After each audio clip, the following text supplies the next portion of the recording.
What's up, everybody? It's Mark Anthony, Mark Anthony's Everyday People Podcast. I have Zorine Wenke in here with me. Honestly, she's my first female guest to have on here, and so I'm very excited about that. I get to pick your mind about a lot of things about that, get your true input on how you think men think. You know what I'm saying? Oh, No, I'm joking. We'll probably be here way too long if we started that. That we would probably be here way too long if we started that. But I am very honored to have you here. I like some of the. We met at a gathering a couple weeks ago. We did. And so I learned little things about you while we were sitting there amongst some friends or whatever. But one of the biggest things that I liked about you is you came from South Africa. Right? I do. Yes, I do. That's so cool. How long were you there for? I was born in South Africa. I left when I was 15, and then I went to England. And I was in England for 8 years, and then I went back to South Africa, and then I went to Egypt, and now I'm in Texas. Wow, so Yeah. 15 years first started your first journey in South Africa. I was in South Africa in elementary school, all of my upbringing till the age of 15. Yeah. And then when I was in second year of high school in South Africa is when I moved over to secondary school in England. So I finished school there, did my college, started work. And then after 8 years, I decided I wanted to go back home and stayed there for 10 years. Had my baby, got married, got divorced, all of that lovely jazz. And then from there, went to Egypt. What's up, everybody? Mark Anthony here in the Everyday People Podcast. I just want to stop by to let you know that I have merch on my website, Inspired Clothing Company. I'll leave a link down at the bottom. I also leave a clickable, scannable, somewhere where you can scan it. You can just take a screenshot of this screen and then you'll be able to scan it. And if not, there'll be a link at the bottom. And new merchandise is on there. I got some sweaters, hoodies, t-shirts. I got podcast t-shirts. I got Marcus Anthony t-shirts. And I also got Inspired Clothing Company t-shirts with different, you know what? Don't take my word for it. Go check it out. I'll leave the link down at the bottom. Go check it out. Spend $1. And right now, that if you scroll all the way down to the bottom of the link and you add your email, then you'll get 15% off your first purchase. I only aim to inspire. When you dress different, you move different. It's a mindset. It's not just a clothing company. But you went to England? Yes, I moved there because South Africa's got a lot of issues, has had for many years. But living there, especially as a white individual, nowadays, it wasn't always like that. The table is flipped. It is extremely hard to get a job or support because of the BE and all sorts of political stuff. Mm-hmm. So my dad is a teacher. Teaching does not pay well in South Africa at all. And he moved over to England to try and give us a better future. Because once you leave as well, you can have any degree you want, okay? It's extremely hard for us to find jobs there. And I do understand it as well, because there's so many different cultures. We can't expect to just take it all. But Right. I have to add, it's very different when I speak about black, white, all of that. It's very different to what you would imagine here. Okay, Right. It's not the same. It's very tribal. And we are proud of our cultural differences. Right. And we don't try and. Yes, some try and integrate everything, but it's impossible. In Africa, you can't do that. You Right. can't just, we're all American. No. Right. We're really not.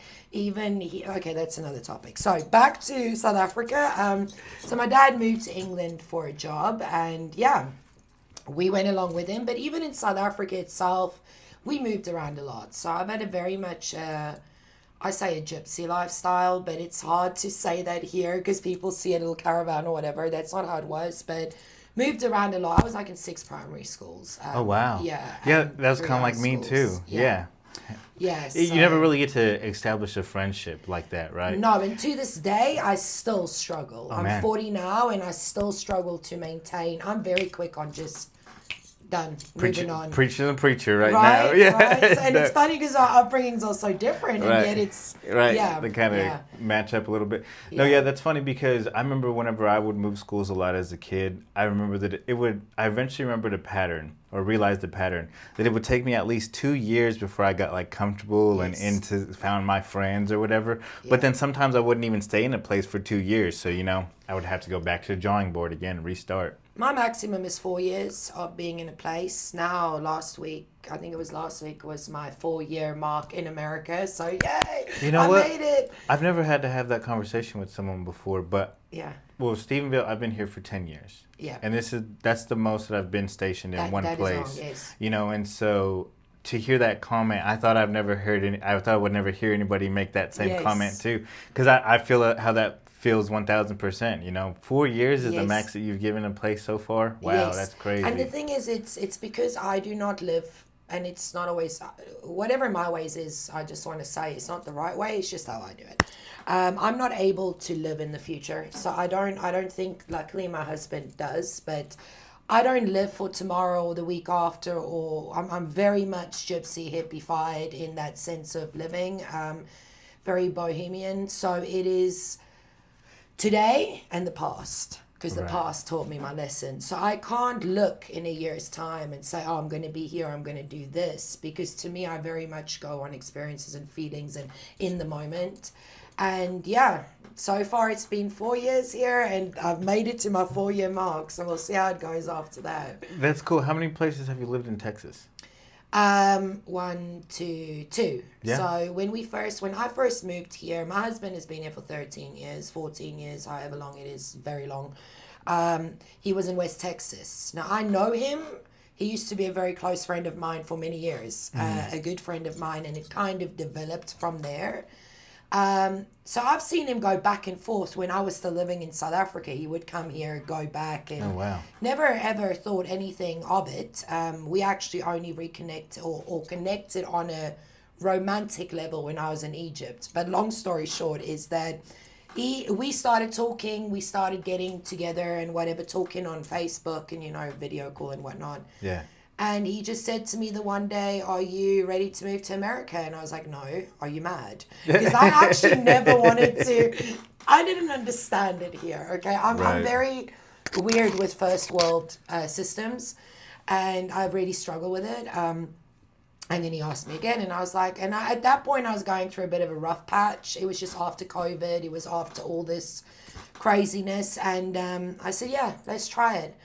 And he was in West Texas, and he said, well, he's moving to Hillsboro. I don't know if you know where that is. Yes. Waco area. Yes. That was a hard no. So we Yeah. lived there for like a year, and I was like, no, I No. can't do this. No. Yeah. But he did take me to West Texas for one day, and I was like, no, no, because I came from the center of the city, Right. so it's like, whoa, Right. apocalypse. But so he ended up here in Stephenville because he was trying to find his way. He's a farmer, but he wasn't sure if that's still what he wanted to do, blah, blah, blah. Mm-hmm. And I was actually on my way back to Egypt, and I said to him, I'm going to give Stephenville a chance, one more chance. Otherwise, I'm out of here, because I have suffered really badly with depression and stuff here, things that I never knew was inside of me. And I ended up liking the old folks in Stephenville. So Yeah. I like this town. It's still very different, but I kind of feel it's as close to what I would call comfortable homes. It's never going to be home, but it's people here really try to make me feel comfortable and understand our culture, and they really go out of their way to the point where they will try and learn my language and come eat my crazy African food That's that crazy. a lot of people don't like. So that's how I ended up in Stephenville. Yeah. What are some of the things that is not so appropriating to your culture that you experience from here? Is everything an answer? No, I'm Yeah. Do you know what it is? It is okay. This starts way back though, because you got to remember the visions that we get as we grow up. America and England is like the TV people, okay? Right. They big. And honestly, sometimes we don't even think about that picture. Yes. You know? We that's all we get from you guys Right. is Right. what we see on the TV, and it's always movies, it's the artists, it's here and there it would be the politics, but very much the movies and the artists, like Right. Eminem and Snoop Dogg and Right. way back artists, Right, that's right. the kind of things we were shown. And then you come here and it's so different to what. Firstly, I will not suggest anyone moving from Egypt to Texas. Like that is the worst thing. Find a middle ground first, please. Like going from the mid-Africa desert city to, wow, it's Wow. so different. To I don't wow. even know. I'm Yeah. trying to find the appropriate I liked words. it. I liked It's it. insane. No, okay. It's the systems. Africa doesn't have systems. It's pretty open. People say here they're very big on freedom of speech and being free. To me, it's a prison. And not just America, first world is a prison to Africans. It is not free here. What you say is very much. People won't come to me here and say, oh, that's not right. But I can feel the energy change immediately. Right. And and they won't call you anymore. They won't, Right. It's easier for me because people kind of accept my madness because they're like, oh, she's a foreigner. But I see it with my American friends. It's extremely hard for them to be themselves, to just be creative and open, and they get judged immediately, not by words, but by opportunities being taken away, by, oh, my kid's not going to play with your kid. Exactly. Yes. And I think a lot of it too, it starts to boil down to even, one, like, how are we going to be perceived if I say this or open my mouth, or Yes. or sometimes even it even boils down to, we're dealing with anxiety. We have so much anxiety, we don't know how to open up and say that we don't quite agree with this person, so we're just going to sit here and either take it or agree with it or not agree with it, and so it's a lot of weird things that that I don't want to necessarily say we as Americans, but from your point of view in the conversation we're having, that I think that we as Americans are dealing with, because Yes. one, we don't know how to speak. We say that we have freedom of speech, but then we deal with anxiety and a lot of other shit that just gets crammed down our throat and down our Yes. mind, that we don't even know how to even speak up for ourselves. So just the fact of freedom of speech just becomes obsolete because we don't even know what we're supposed to say, how we're supposed to Yes. stand, and so. 100%. Mental health in America is a huge issue. And Oh, yeah. I feel that even though you have, I myself suffer with a lot of mental health issues that especially came to the surface once I moved here. Because I moved around, traveled so much, you're so in the moment all the time. You don't have time to really worry about little nitty gritty things that.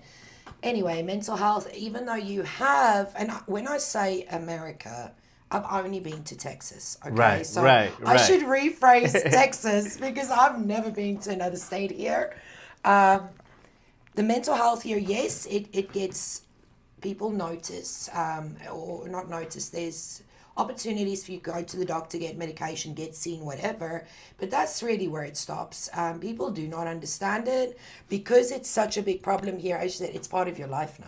Oh yeah, because honestly, Yes. between you and me, I know that I deal with depression. I Yes. know I deal with anxiety. I know for a fact. Yes. But I've never been diagnosed. Okay. But then I Yes. also have never had the time to be like, if I'm dealing with until here recently, I've never until here recently had the time to be like, if I am dealing with depression, where is the root of it? Yeah. Where is the cause of it? So I Yeah. can attack it from there. Because I think, in my eyes, that I see my friends who do go to the doctor for anxiety, do go to the doctor for depression, they kind of pinpoint the depression, period. Yes, They that's don't it. pinpoint the root of it. You don't find the cause of it. And so if we never find the cause of it, what are we fixing? It's like if you have a medicating. leak, and if you don't find where the initial leak is coming from when you patch the hose somewhere down the line, you're not going to solve no problems. Just medicate it, Exactly. And I feel a lot of people here, it's like I always say to my husband that I'm like a flower that's trying to grow in soil that's not meant for me. And you can give me as much medication, as much whatever. I'm never going to be fully whole here. I'm waiting it out till my daughter is ready for me to go again, to be quite honest. And it's not the people. It is not the people. I absolutely love Texans. I love what I've seen, how they've accepted me. Before I came here, when I was in Egypt, not in South Africa, I got a lot more of the politics because I worked with a lot of Americans and British. And I started really hating, like, oh, America think they everything, da da da. Right. But once I came here, which I'm grateful for in the end that I did come here, because it's not the people. I feel for the people. The systems are insane to control everyone and keep everyone in the same line. And there are so many creative, wonderful people here, but everyone falls under the same kind of umbrella, and that's sad. And that's the only thing the main thing I struggle with here, and what keeps me from really feeling freedom and just be happy 100% without medication, is the fact that I will never be able to change the systems here, the school systems, the governmental systems, all the systems. That is just, even the schedules, everything that people put in place just to survive. It's very moment by moment in Africa, because you're dealing with life and death. You're not dealing with, I'm not making anyone's issues smaller at all, because it comes across that way. The only place I can imagine it being similar to is Mexico. Like, it's life and death every day. The crime rate is high. We have 6-foot walls. We've got all these things which we'll get into later. But it's a different life altogether. Right. Yeah. So, but I'm grateful I'm here. I've learned a lot about myself. I've learned a lot about patience, and just, I'm a very forceful, powerful is the wrong word, forceful in my ways. This is what I believe. This is... Headstrong. Yes, extremely. And I come from a family of many headstrong women too. Well, if you don't mind me asking, what have you learned about yourself? I just want to hear what you that have I'm to not say. always right, even though I like to think I'm right. That I'm not always, or that my way of imagining life is not really always the right way. And what I mean by that is, to me, I'm very open to cultures and people, but I realize I become very set also. I can become very narrow-minded, like, oh, they do it this way because that's so stupid. No, but why do they do it this way? I've really learned to question instead of just judging. I still struggle with it because, when you're from a world where things are up and down and you don't really know, it's so hard to step into a world where you can't really confront. It's very confrontational at home, in the sense of, you got a problem, you deal with it, you sort it out, it's done. Right. Here you can't just do that, because if you go holler or go crazy, they're going to think you're like some kind of... Especially, offense, but because Yes. they're going to be like, you don't even understand. They're going to be like, you don't have a dog in this fight. Exactly. And so I couldn't even imagine those shoes, Yes. And so, just a side note, whatever that's worth, I'm glad you're here. Thank you. That's cool. Thank you. I think, I've been excited to talk to you, ever since we talked about getting in, and everything that you said so far, and I'm looking forward to the rest of this conversation, but everything you said so far has been so insightful and exciting, so thank you for everything you've said so far. You're welcome. Yeah. As I said, not everything I say is on par with, it's just my experience. And again, whatever I say about Texas, or it is really honestly, it's, if there's anything negative about it, it is not the people. As I said, the people have been absolutely tremendous. It is the one place that I can honestly say, with all its little trimmings that I struggle with, where the people have been the most open in accepting us, in the sense of all our ways, and they want to know. Want to know. I mean, honestly, but with all due respect, with hearing you talk about your passions and everything you've talked about so far, I want to learn your culture more. You know what I'm saying? So maybe I can help change your perspective, or whatever it is. We got an awesome culture, but all cultures have that little dark side. Oh yeah, We're not I'm gonna sure. touch that today. I'm sure. You said you just spoke about some of the things that you said you noticed about you. What are some of your strong suits now? Just to pick your brain a little bit. Yeah. what I do feel, my whole life has been about purpose. Okay, I need a purpose, otherwise I I love it. crumble into a tiny little heap of self-loathing. Of course, 1000%. Yeah. Yes, and this is why I went into the job which we'll cover, that I did. I'm very, very passionate in anything that I do. So if I've got severe ADHD, severe, okay? I'm not just the labeled, I can't concentrate. Like, it comes with a lot of stuff, and it's this side or it's that side. Preaching to the preacher. Yes, absolutely ma'am. no middle ground. Don't come with your middle ground nonsense. Yes. And I've really struggled with that since I come here, because it's so, I can just blah, blah, blah, blah, say what I want, or say what I want in that moment, and realize after, so I've double thought a lot. And I kind of lost my passion when I came here, because I worked full time all the time. When I came here, I wasn't working anymore. So I didn't have anything to. Now, I love my daughter, okay? We all, in our culture, we all love our daughters. But the difference between us and a lot of the mums here is your kids become you. It becomes your only channel of. Right. And I've struggled with that. But on the other side, a lot of my friends that are like that have taught me a lot of good things about motherhood that we would not necessarily do. So I do feel that I have become a more understanding and softer parent towards my daughter. And then in the bigger realm of things, I am kind of, and it's not to boast, okay, at all, because Oh, please, talk it. what I feel my passion is now, or what I've concentrated on, because this is what I've noticed happens when I'm in groups of people, especially women. I want them, or not even that I go out of my way, it's just my personality, because I will tell you anything, okay? Right. If my bra is uncomfortable, I'll say, listen, I'm going home now because I need to take my bra off, okay? Right. Some of my friends are like, what? And their husbands, I would hug them full on, and the side hug you guys give here. I'm Right. like, no, don't do that. Right. You hug me full on, or you don't hug me at all. So, and that kind of puts them at ease in a weird way. So I have found that my weird, loud way of in my culture that I brought in here has made a lot of women feel comfortable to open up more about how they feel. That's great. And that to me is what keeps me going, because I have been on women camps and gatherings and stuff where my eyes are like, wow, these women keep so much inside, like insane amount of emotions and thoughts and worries. And then when they at a camp or whatever, that's when it, like, once a year it will come out. Whereas in our culture, very open about, you'll go to your neighbor and like, you'll never guess what happened here, and you talk it out, you sort it out, then you're done, you're finished, you can move on to the next point. So I feel that that's really been helpful. Apart from that, I don't really know. I can't tell you what other.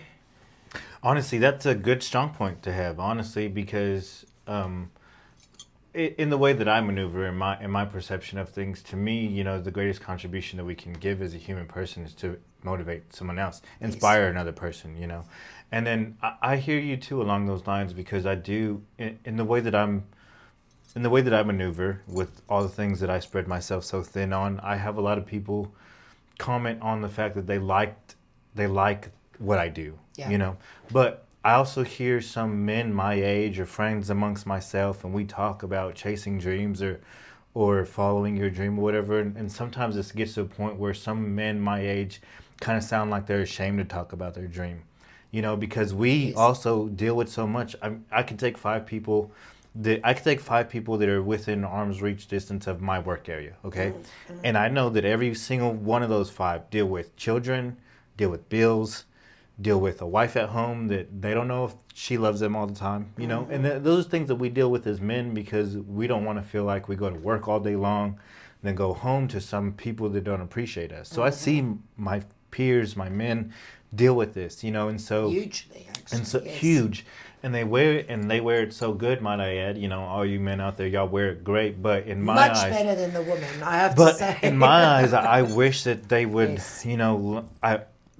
That's what I feel like. I'm fortunate enough to have my strong suit, something like yours, is to be able to help scratch that surface, and maybe someone can bust out of their skin and find comfortability in being themselves, just like I feel comfortable being myself. When honestly, I'm not really too comfortable. Hey, what's up, yo? Marcus Anthony here. Just stopping by to tell y'all that I have new music on the way.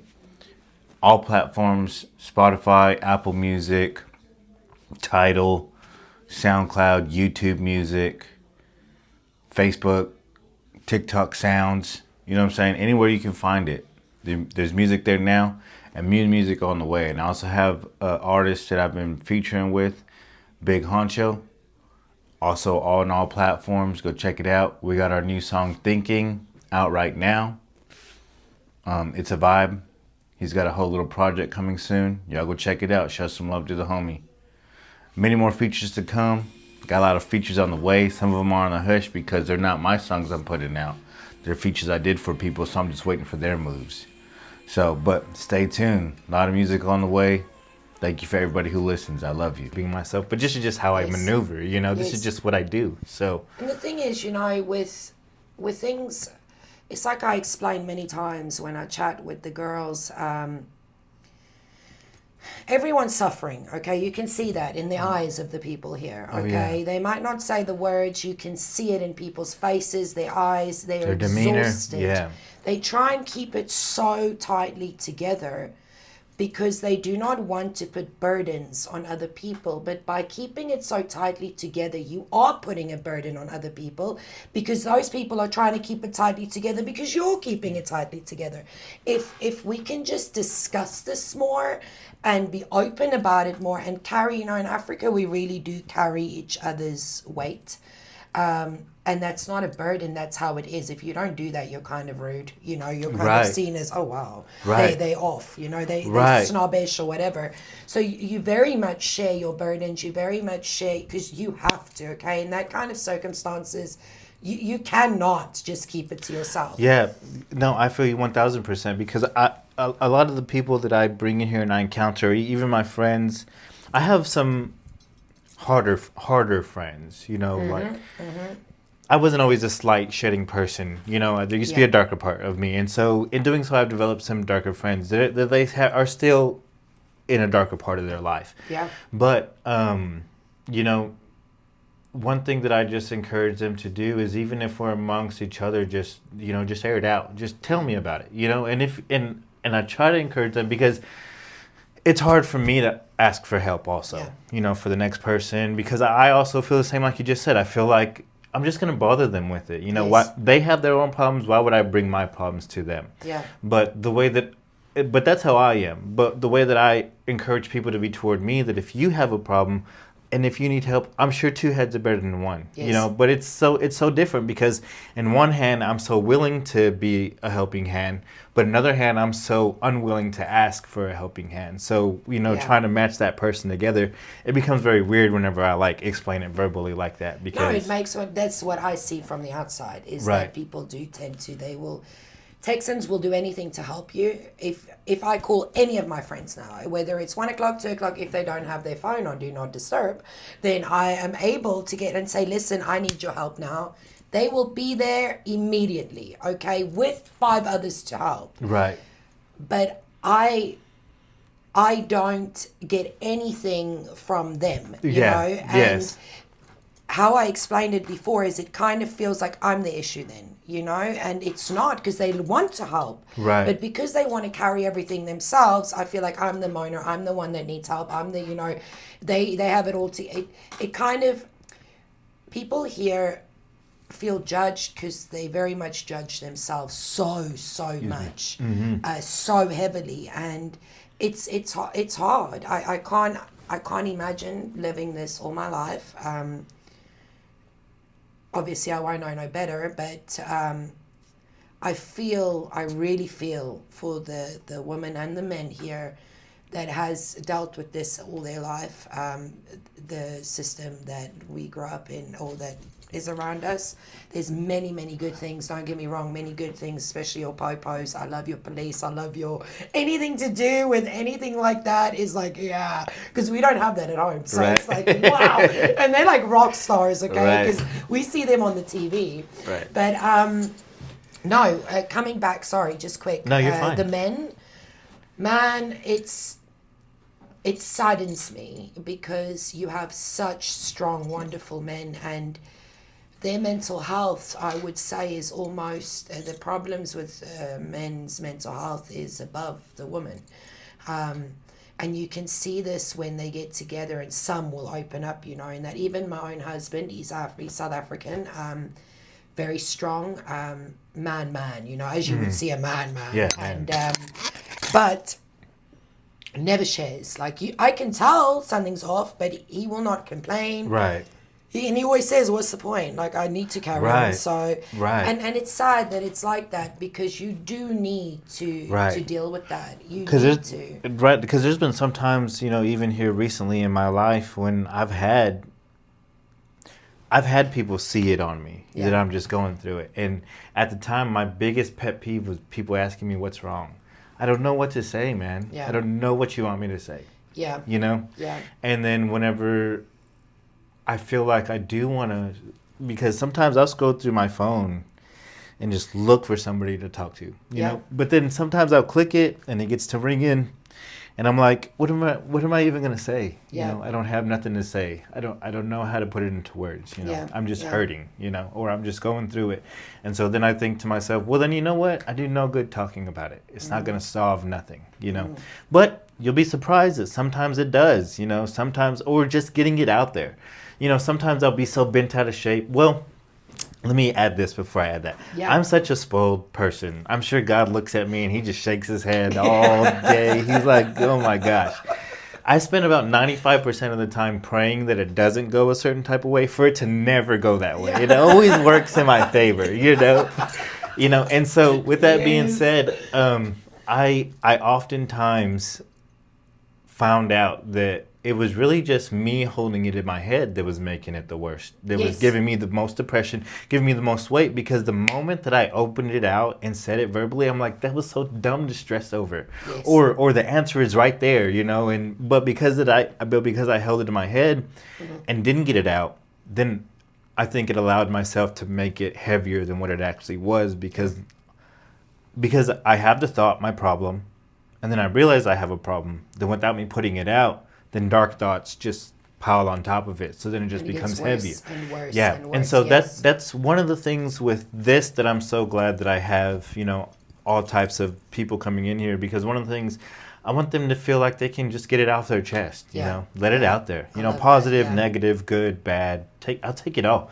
Because, one day you might be going through things in life, the next person might be going through things in life, and you don't know who clicks play on this, and they're like, that's what I needed to hear. Thank you for that, That's exactly what I wanted to say to you is, you also being a passionate person wanting to make a change and helping people, your sorrows can literally be someone else's light. So when I've been in my darkest times here, I isolate, okay? And I'm not an isolator. Like, I like people. I like to be busy. I would isolate for weeks and I wouldn't speak to anyone. I've got a little studio, not as cool as this. It's my little art studio at home. I would just spend hours and hours and hours in there and forget. But it would get worse and worse because, as you said, your mind has a life of its own. And as soon as I started opening up to a few of the women that I trusted enough to talk to here, the turnaround in a couple of their lives, because I finally got to a point where I was like, okay, stop asking me about how I am. Stop telling me my friends know, don't tell me I'm busy. I go completely off my rocker, okay? I need to check my schedule. I'm like, what? I go mad, bro. I go mad. Like, I'm a deep person. Stop telling me you're busy. Yeah, don't tell me that. Like, tell me, why are you busy? Right. What makes you busy? I need an explanation. Right? Don't do that. I have had so many little spats about this, but once you get to a deeper stage with these girls, it actually, my issues, but I feel that too, and I'm American. I'm Texan, and I feel that. So I'm not crazy. Like, I thought I was crazy. No, I also feel that, so it really does help. Exactly. It really helps. No, exactly, 1,000%, because just a little side note, with my music, I've been trying to be a little bit more open Yeah. about how I feel emotionally, you know? And Good. It's a creative outlet. it really is, but I Yeah. didn't know how to do it before. You know, Okay, yeah. I'm really such a reserved person that I feel like they don't want to hear this shit. You know Yeah. what I'm saying? They deal Yeah. with their own problems themselves. But then I realized that in hearing me, and I'm not saying like I'm some, you know, whoop-de-woo, No, you know, yeah. but in hearing somebody get it out, sometimes you can be like, I'm glad that I'm not the only person that deals with it. They deal with Exactly. it also. And so then I realized, that with me saying it, it gives someone power a little bit too, because they're like, you know what, if they're dealing with it, and I really don't like not being humble. So, but someone can look at me and say, well, if he's doing it Yeah. and doing all this still, then I can get out of bed at least Especially in the after morning. your upbringing, you know, the journey you've walked to get to this point. Right. It's like I said to you earlier, your studio is so fantastic and everything is so clean and smells great. And, you know, I have seen women that have a tremendous amount of money and they've been brought up in very easy upbringings and their houses are an absolute... It's the reflection of their brain. Can I Right. put it like that? So That's it. That's it exactly. even the little things. If in here there's too much wires and stuff, and I try to come in here and Yes. create, that's how my mind is. I have to Yes. have it. I have to create. You know, But so you it has know, to be. My point with that is that even you going through what you went through, you've gotten to a point where something that's supposed to be so minor, you know, just keeping your place sorted and organized and that's not natural to people with your upbringing, okay? Because I worked with kids that's kind of walked that journey. Not, of course, everyone's journey is different, but Right. it is not natural for a person to be as humble and as organized and as set and, you know, the way that you are. And for you to come forward like that, it opens even my eyes to the fact that, you know what? Wow, I need to, you know, sort my house out. You know, this guy is like, he's looking after 2 kids, he's got a podcast, he's working, he's doing, what am I doing? You know, it's something so small, but it's everyday decisions and everyday That's things. what it is. That's makes exactly what such it a is. difference. That's exactly Yeah. what it is. Yeah. Because in everything that you're shining light on me for, and I appreciate you. Thank you Yeah. for those comments, honestly. You're welcome. But everything that you're shining light on those things for me, let me add that every single one of those I have to tell myself, Yeah. let's get up and do it. You know, Yes. with cleaning my house, It's to hard doing a with depression. podcast, to do It's so hard with depression. you don't know. It's so easy for me. I figured out about a year ago that I think that I'm addicted to my depression. I Yeah. really do, because growing Okay. up, I had to deal with my depression so long that it became a sense of comfortability for me. Yes. So then, whenever I got out of my depression and I focused on building a family and being a man of my house, then I realized that I didn't have time to focus on my depression really. So I wasn't really depressed. I was just working my ass off, you know. Yes, yes. But then circumstances happened and I got thrown into my depression again. And then I realized that it was a sense of comfortability. And then I sought for it. Like I would wake up in the morning, try to find a reason to be pissed off just because I wanted to be depressed. Because it was like my addiction, you know? Yeah. And then it felt so weird for me to get out and try to figure out something new because I felt weird. I might as well just go soak in my depression. It feels comfortable. It's what I feel. I might as well just sit on my couch. My sister's going to come. She can help my kids. My kids are going to be good. And I can be nailed to this couch. I'm going to be fine, you know. Yeah. But then I realized that I was like, no, I'm allowing myself to find my depression and just sink in it, Yeah. you know. And then when I finally realized that, I think is when I really started to figure out how to work against it, you know, work. I figured out how, like, instead of me waking up and being pissed in the morning, I could just as easily wake up and choose to be happy. Yes. But it takes that choice, just like I have to make the choice to clean my house, just like I have to make a choice to make a song. I have to make a choice to do this podcast. I have to make a choice to be happy in the morning and throughout the day, you know. It's, you know, you've hit the nail on the head because I feel that's the point that I got into with living here as well, is because you could usually throw me in any situation, I'd be good, okay? I would go. Here, no, it was and I really do think what you just said is like, wow. You see, it's these moments, I'm like, oh, I'm going to go home now and think about this, like, for hours.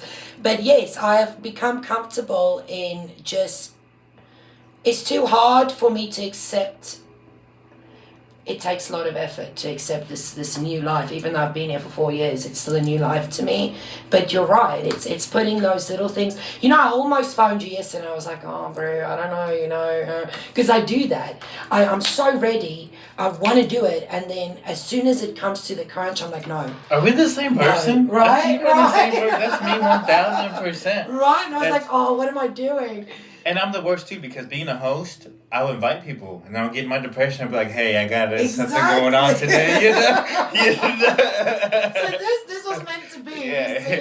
It had to be out there today. No, yeah, but because, you know, even on gatherings where like I get invited by my friends or whatever, I'm like, bro, y'all gotta tell me like 5 minutes before. Because if you tell me a day before, I will talk myself out. That's exactly. You know?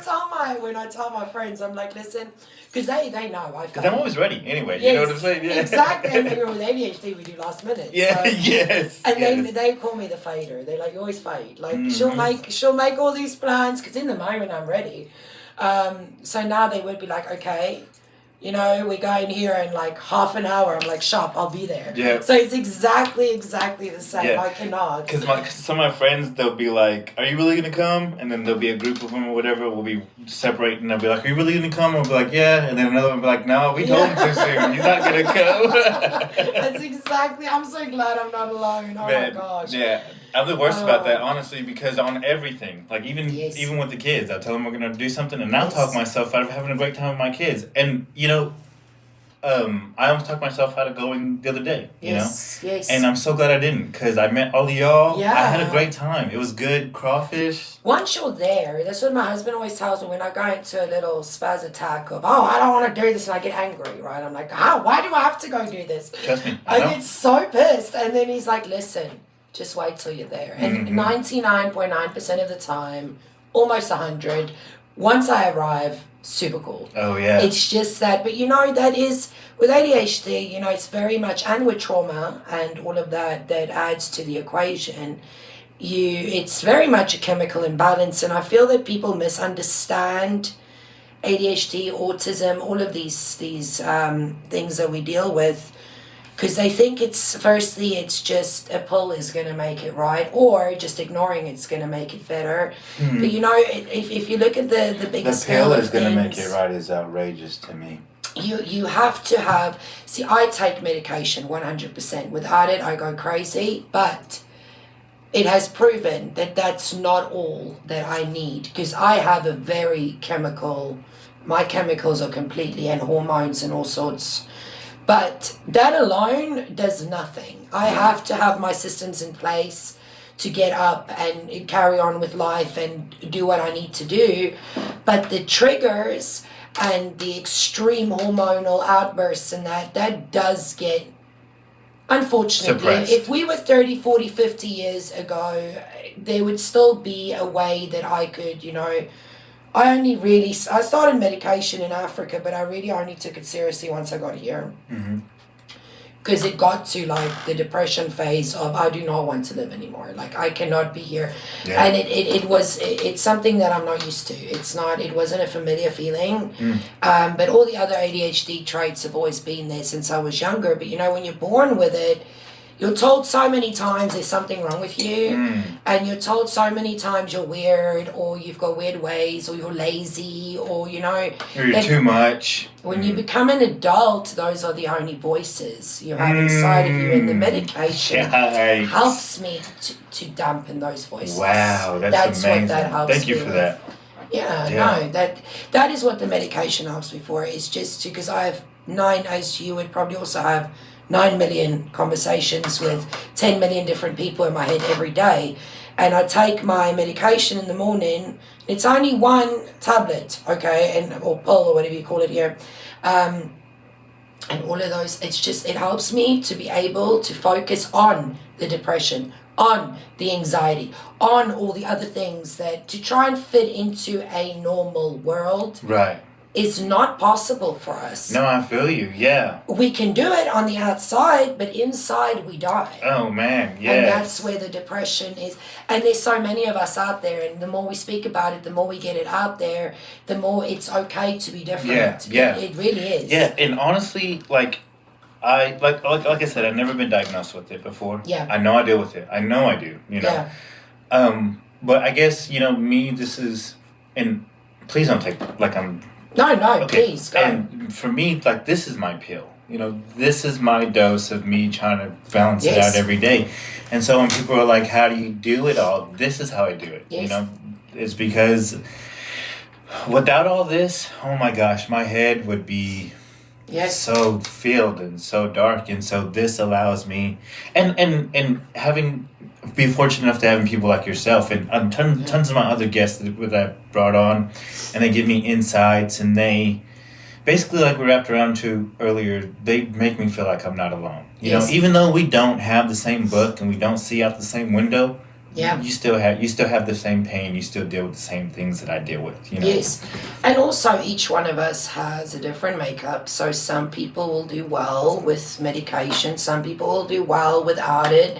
But I would encourage everyone to at least try and go and get yourself.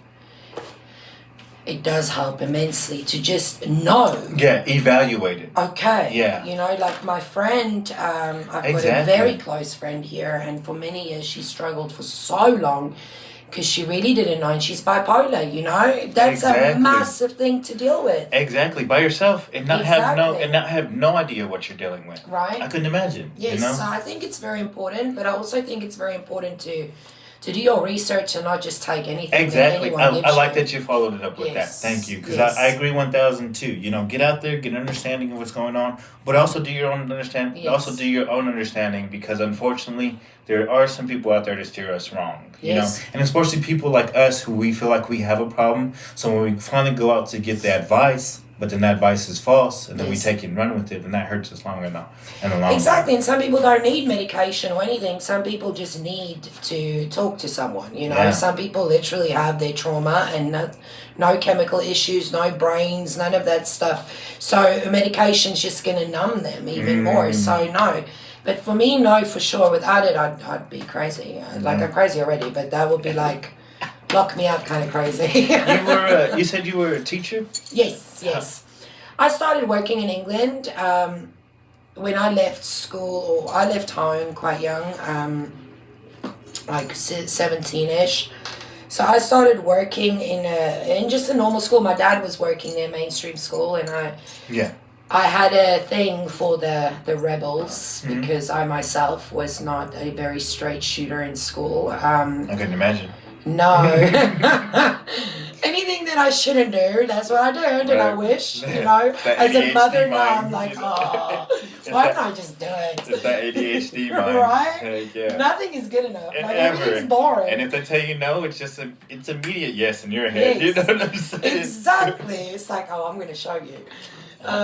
And I also, so anyway, I was in the mainstream school, and then from there, it built up to how I started working with kids with emotional and social needs. So I was working in referral units and stuff with kids that they get excluded out of schools, and it's a unit where only they go, and then you got to evaluate them where they go to next, back to school. If they cannot integrate back into society, then is it because of intellectual purposes or behavioral purposes? It was both, but mostly the area where I was living and the area where a lot of these referral units are. England, it was in England. Drugs, alcohol, huge problem, and mental health massively, of course, because that's why we go towards those things. Of course. We don't, not born, wanting to take drugs and drink alcohol. It's a crutch, and unfortunately the parents there are, I'm trying to find my words so well now because I actually do love the people there, but oh my goodness. They do weird things, and the kids are very much exposed to a lot of things they shouldn't be exposed to. Kids also have an immense amount of rights in the UK, so the parents' rights are taken away. So it's behavioral, but when I say behavior, I don't mean like these dudes here just they found a vape. It's, right, that painted a picture already, everything you just described, it's so I huge, understand. Right, yes. I would say it's more like the city, you know, throwing chairs at teachers, swearing, trying to stab kids, you know, it's... Waco, Texas. No, I'm joking. That's why I'm moved. No, I'm joking, Waco. Yeah, you No, he is, I'm not. Come for me, not for him. No, but yes, yeah. Man, Yes, so, I mean, I bet that took a toll. No? I absolutely loved it. I love working with kids, okay? Right. Kids, I'm not always the one that wants to sit at a what age, party, if you but don't- I've taught all the ages. So when you were there, what ages? All ages? those ages was mostly upper elementary. Schools are different there. You have, say, America's the only place that I'm aware of that has the different schools, which, by the way, I think is fantastic. Because I do think the middle schoolers should be on their own island somewhere in the middle of nowhere. But there you have two schools. You have primary and you have secondary. And then you go to college. Okay, then you go to university.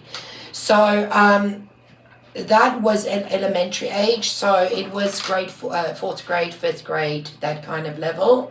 But then when I went back to South Africa, I actually started teaching mainstream and working with behavior as well, but having more classes, you know, and that was everything from second grade. I refuse first grade. I cannot, and I cannot do little ones. It's just not going to happen. Second grade all the way up to 11th grade. So, but that's where I did actual lessons, not just with a couple of boys, just a classroom. And there it was back and forth, like all sorts of different schools, because as I said, I move around a lot. So yeah, but it's definitely my number one passion. I miss it immensely. What started it? Watching your dad be a teacher? Is that what started it, you think? What do you already want to know? What got me into this kind of? The very first thing. Okay, I'm a big hip hop fan. Okay, and I like the old 90s, 2000s. You know Coolio's song "Gangsta's Paradise"? Of course. From the movie Dangerous Minds. Of course. I watched Dangerous Minds, and it as a high school kid, going through all of these issues that I faced myself, because there were many issues in my own childhood and stuff that occurred that, like, my parents are fabulous. They're absolutely fabulous people. They were just parents trying to raise their kids. Right. And me, myself, not being the easiest person in the world, and not knowing about ADHD when I was younger, you know, that was, it's tough, especially because my parents are African, you know, that wasn't a thing at all. Right. That wasn't even like on the radar. So things happen back and forth, lots of stuff, and then, what was your question again? What inspired you to be a teacher? I watched this movie, and I was like, wow. I want to be her. Hey. Like, I want to be her, man. She is kick ass. And then, of course, my dad being so tremendous with students, especially the ones that need that extra support. Like, he can deal with any child. Like, he is fantastic with it. He's a principal now, so he's not in the classroom anymore, but brilliant at his job. But yeah, that's the first time. So now that song has got a lot of meaning to me, because every time I hear it, I'm like, yeah. This song got me on the road to where you are now. Yeah. Yeah. Did you teach here? No. I am not working here currently. It's that, as you said, it's you're so used to in your comfort zone that I struggle to work in first world systems because the teacher's hands are cut off. Right. Remember, at home, if a child comes to you and he's sad, he can give you a hug, you can sit with him, you can talk to him. You don't have to go fill out 900 pages. You're not going to get the backlash of, oh, she sat with this child on her own. Or if the grades are not to this point, oh, you did something wrong, you know. Or if you got to add extra things here, take a little bit so that at least it is not what it used to be. Mm-hmm. So for me, no, I'm not interested in teaching here as much. I am part of the kids ministry though at church, so that's nice, once a week. Yeah. I miss it a lot, and maybe once I get to the point where I've completely accepted that I'm not moving anytime soon, I will try and get back into it. But I struggle with that. I struggle with all the rules and regulations because I'm a very open teacher. I'm a very, I'm sure that really ties the hands of someone, especially someone who wants to be an impact, yes, try to help it's out. so hard. Yeah, I couldn't imagine. And it's not just here. I mean, it's Europe, it's England. I could not teach there either. It's too hard for me to deal with that because us that have passion and have done this for so many years and really know, because we also have background in our own personal lives because of it. Mm-hmm. Now this man in a suit wants to come tell me what to do. Mm-hmm. ADHD, I don't think so. Right? He's never even stepped to put a sock on in my shoe, And y'all get arrested way too quickly in Texas, okay? So you fought wrong in this place. Yep. It's like, come. Yep, that's time Texas. to go. That's Texas for you. It's like, nah, I'm waiting. But I do. I enjoy the kids. They've taught me so much. They've probably taught me more than anyone in the world has ever taught me. And I like the little little naughty ones. Like one comment I have for my kids that my children really taught me how to be a man, and so that's it's and and the way that they taught me was just being hands on with them. Yes, you have to. Hey, we don't have to. Many people don't, but yes, it is. If you do not want them to go down the same path as you did, then. Mm-hmm. Yeah, we have to make those changes, and it's I've only got one daughter.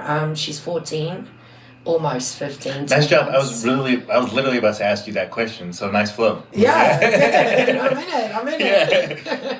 So yeah, she's 14. She's in high school here.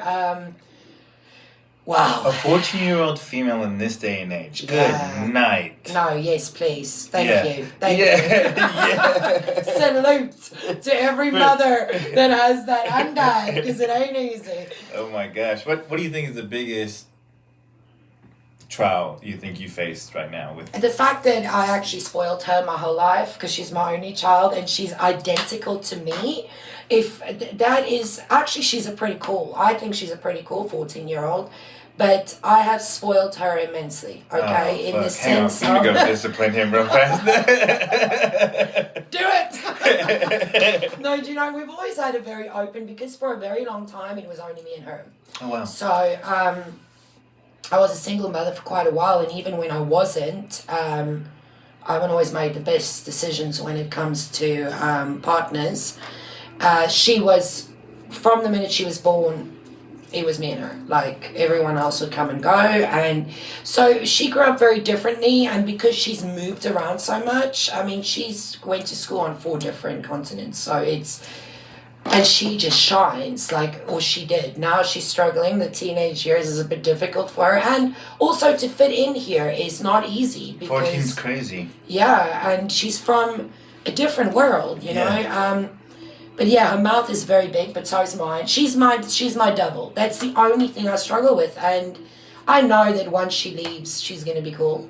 Right. I think that parents, that's another thing I've noticed here, parents put an immense amount of pressure on school and on college. And once you leave, a lot of adults don't know who they are anymore because they're not top of the football, they're not top of the cheerleaders, they're not top of the softball, they're not...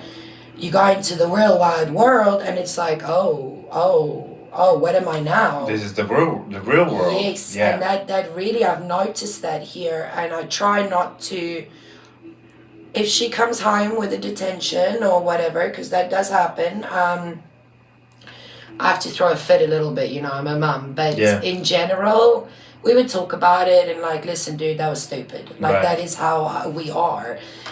More, I don't want to say a sister relationship, but it is a little bit more. No, yeah, because just to help you relate and not feel like you're just shooting at a blank wall or whatever, shooting at the dark at me.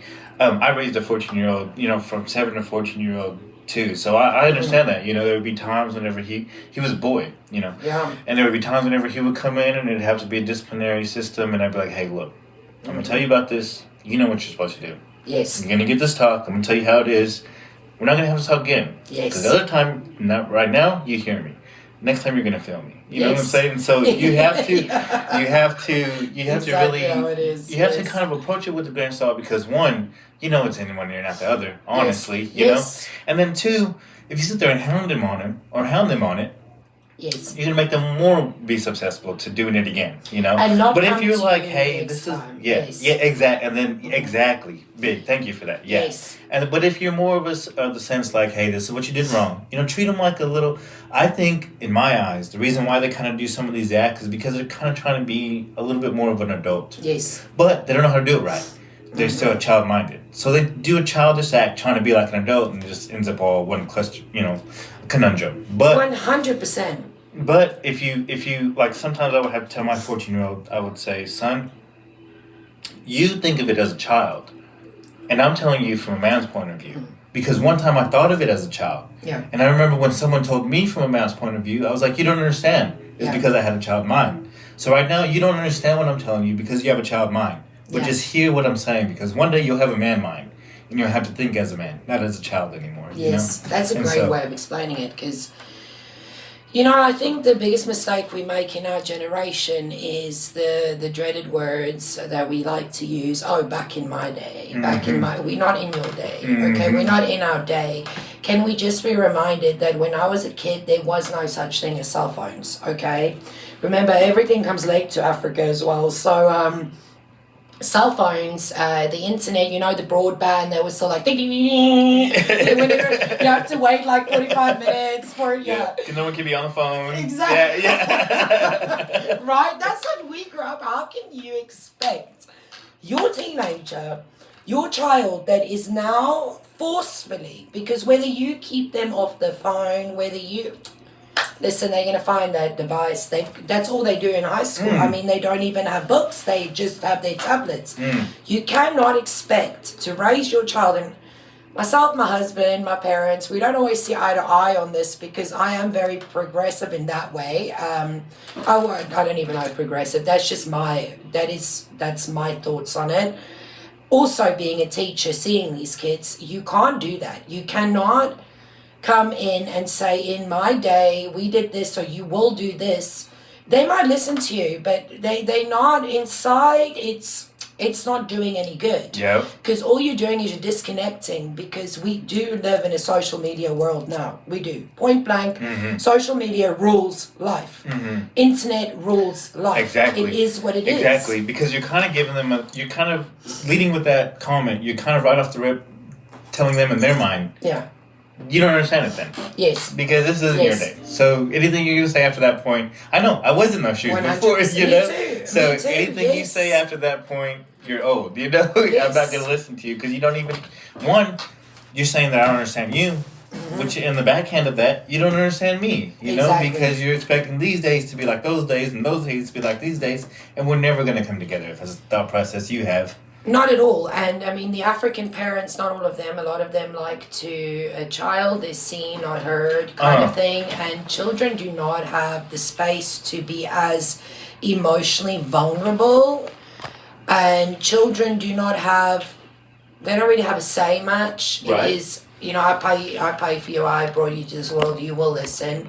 And that completely backfired in my own childhood. And I'm sure if my parents, I don't know if they're at the point, I hope you agree. You better, julle beter saamstem. So, it's just so counter. I'm not saying go and give your child a tablet and phones and every open, not check, not nothing. Right. Of course, everything in life has balances, but if you're going to dismiss the world they live in, you are not going to communicate in a language that they understand. Oh, 1,000%. Yes, and it's hard to find that, especially us that grew up, you know, with millennials or whatever you want to call us, because I don't know how old you are. I'm 30. Okay, so we're not, 10 years apart. It's not a huge difference.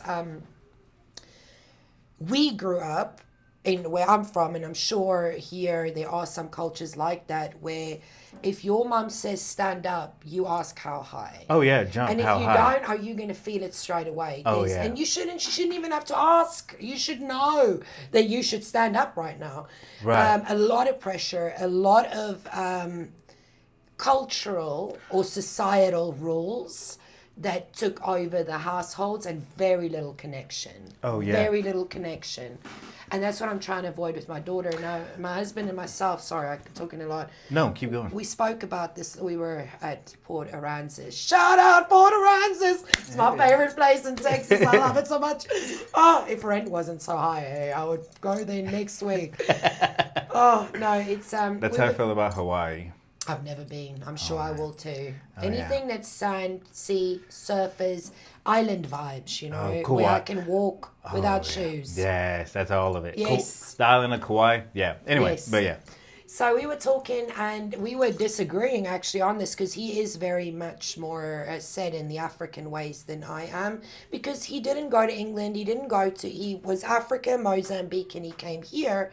So his culture is still very, very deep. Now my culture is there, but when people ask me where you're from, it's so hard to say South Africa, because every place I've gone to has now made up a part of me and who I am, Right. and how I see things. And even with Texas, you know, one day if I leave here, there's a lot of Texas that I will take with me.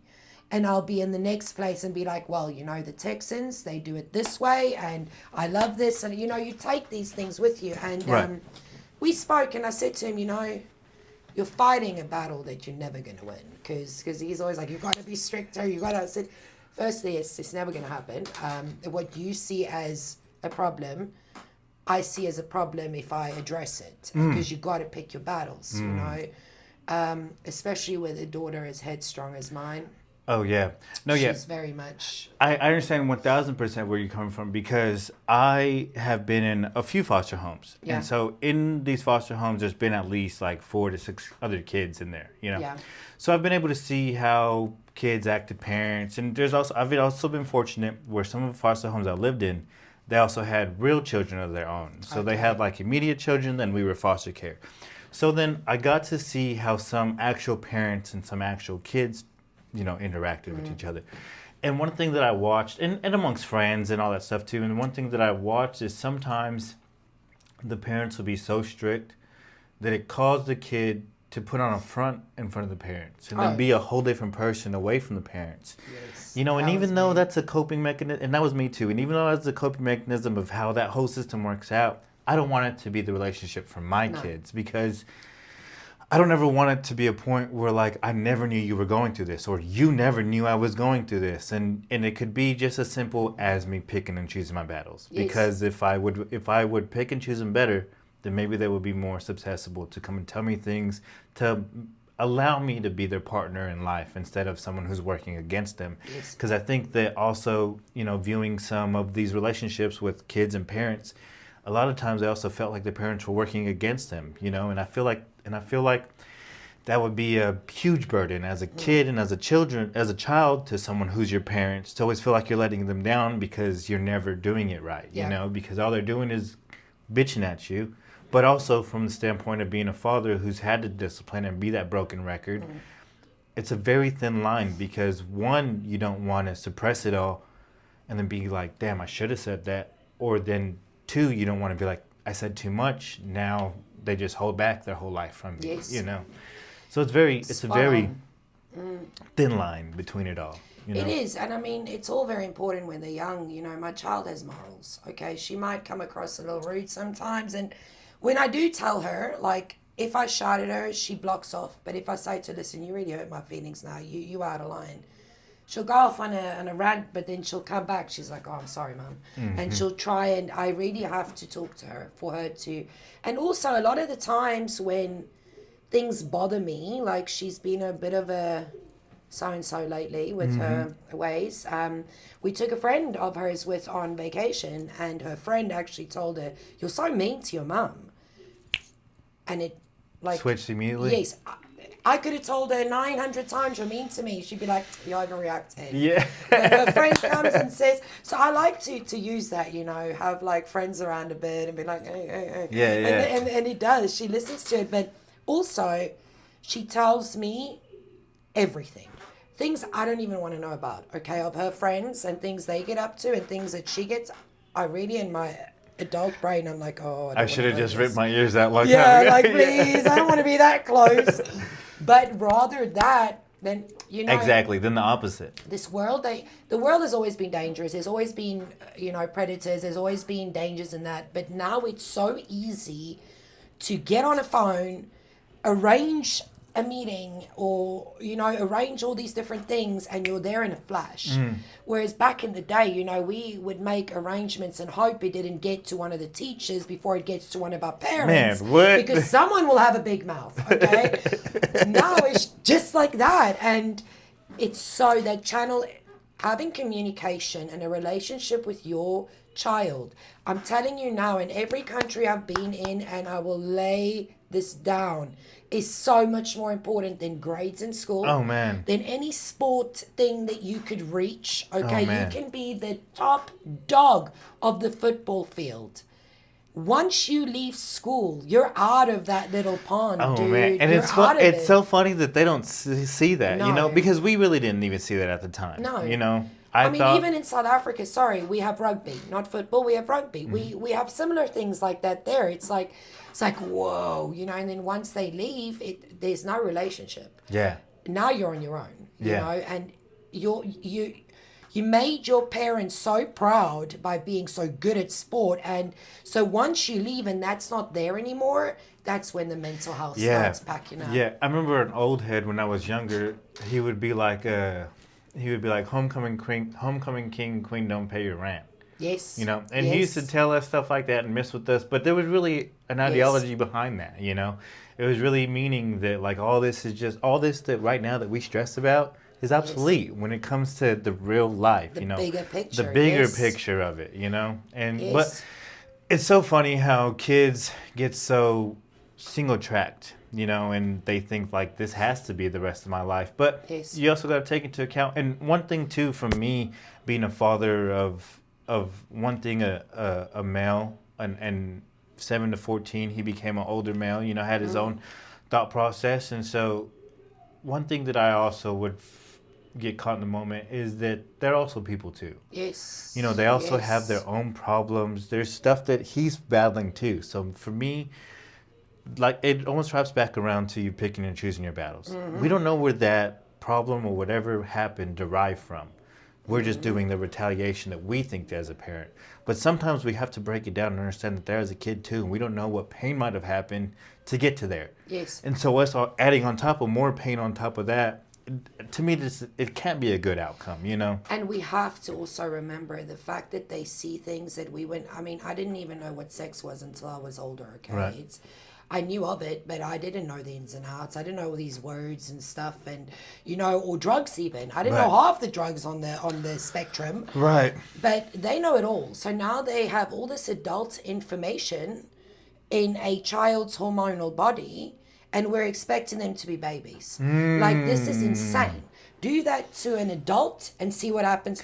Yeah. You want to pick every battle with me, there's going to be a bloodbath, bro. Yes. If you're going to come at me for everything I do, Yes. there's going to be war. Exactly. Yes. Exactly. And then so whenever there's a child that gets bitched at all day and then is expected to be better, Yes. but all they get is bitched at, and then Yes. let's say that they are a headstrong person, they're not just going to lay down and take it all the time. So then us as parents, too often we get caught in, they're just being mischievous, when they have a voice too. They're Yes. people also.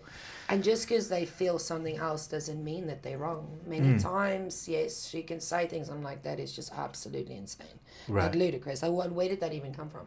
But then there are times that she says things I'm like, oh, you have a point. Yeah. Takes me a while to admit to that, but Yeah. I'm like, okay. And also apologizing to your kids. I've noticed we struggle with that. I struggle with that. Yeah, I've gotten better, much better at it, because but she was very verbal on that bothers her. Like, I make a lot of mistakes with things that I say. I can be very hard sometimes in my empathy on certain things, and she would say to me, when you're wrong, you expect me to say sorry, but you don't say sorry, and that really got to me. And since then, I don't say sorry for everything. I'll be like, I stand with this. I'm sorry Right. if it made you feel shitty. If it made you but feel, yeah, it's that's on you, girl. Yeah. But there are times where I'm completely out of line, and I'm like, listen, dude, just remember, you did not come out with a manual, okay? our generation of parents were brought up completely different to anything that you could even imagine in your brain. So just have some grace, because we don't have all the answers. Right. Yeah, that's a good point too. Because honestly, sometimes we just need to find a middle ground of understanding each other. Yes. Because yes, that's mom, and yes, it's your daughter, but still, in all honesty, in my perception of things, we still become different people along Yeah. the way, even though we're still spending our whole life together. There's different things we like, you know. Honestly, what might piss me off today might not piss me off in a month. What Yeah. might make me happy today might not make me happy in a month. You know what I'm saying? Yes, So exactly. as we're changing as people and understanding ourselves, they're doing the same, and then we're trying to do it together, you know. Yeah. And so the more time and understanding and communication that you give amongst in every relationship, with your friends, your daughters, your pastors, your enemies, even, you know, if it Yeah. was just a matter of trying to understand and communicating, I think that would all go a long way, you know. Yeah, and I think giving them their own medicine works sometimes more than. Because, look, when I start hollering, all my neighbors down the street can hear me, okay? They might not understand what I'm saying, but, oh, they can hear me. And then the chickens start going and the dogs start barking and howling, so it's a whole thing there, okay? So I've learned lately that if she's rude to me, like, I ignore her. Like, she's a stopster. Like, she's not there. I Right. don't see it.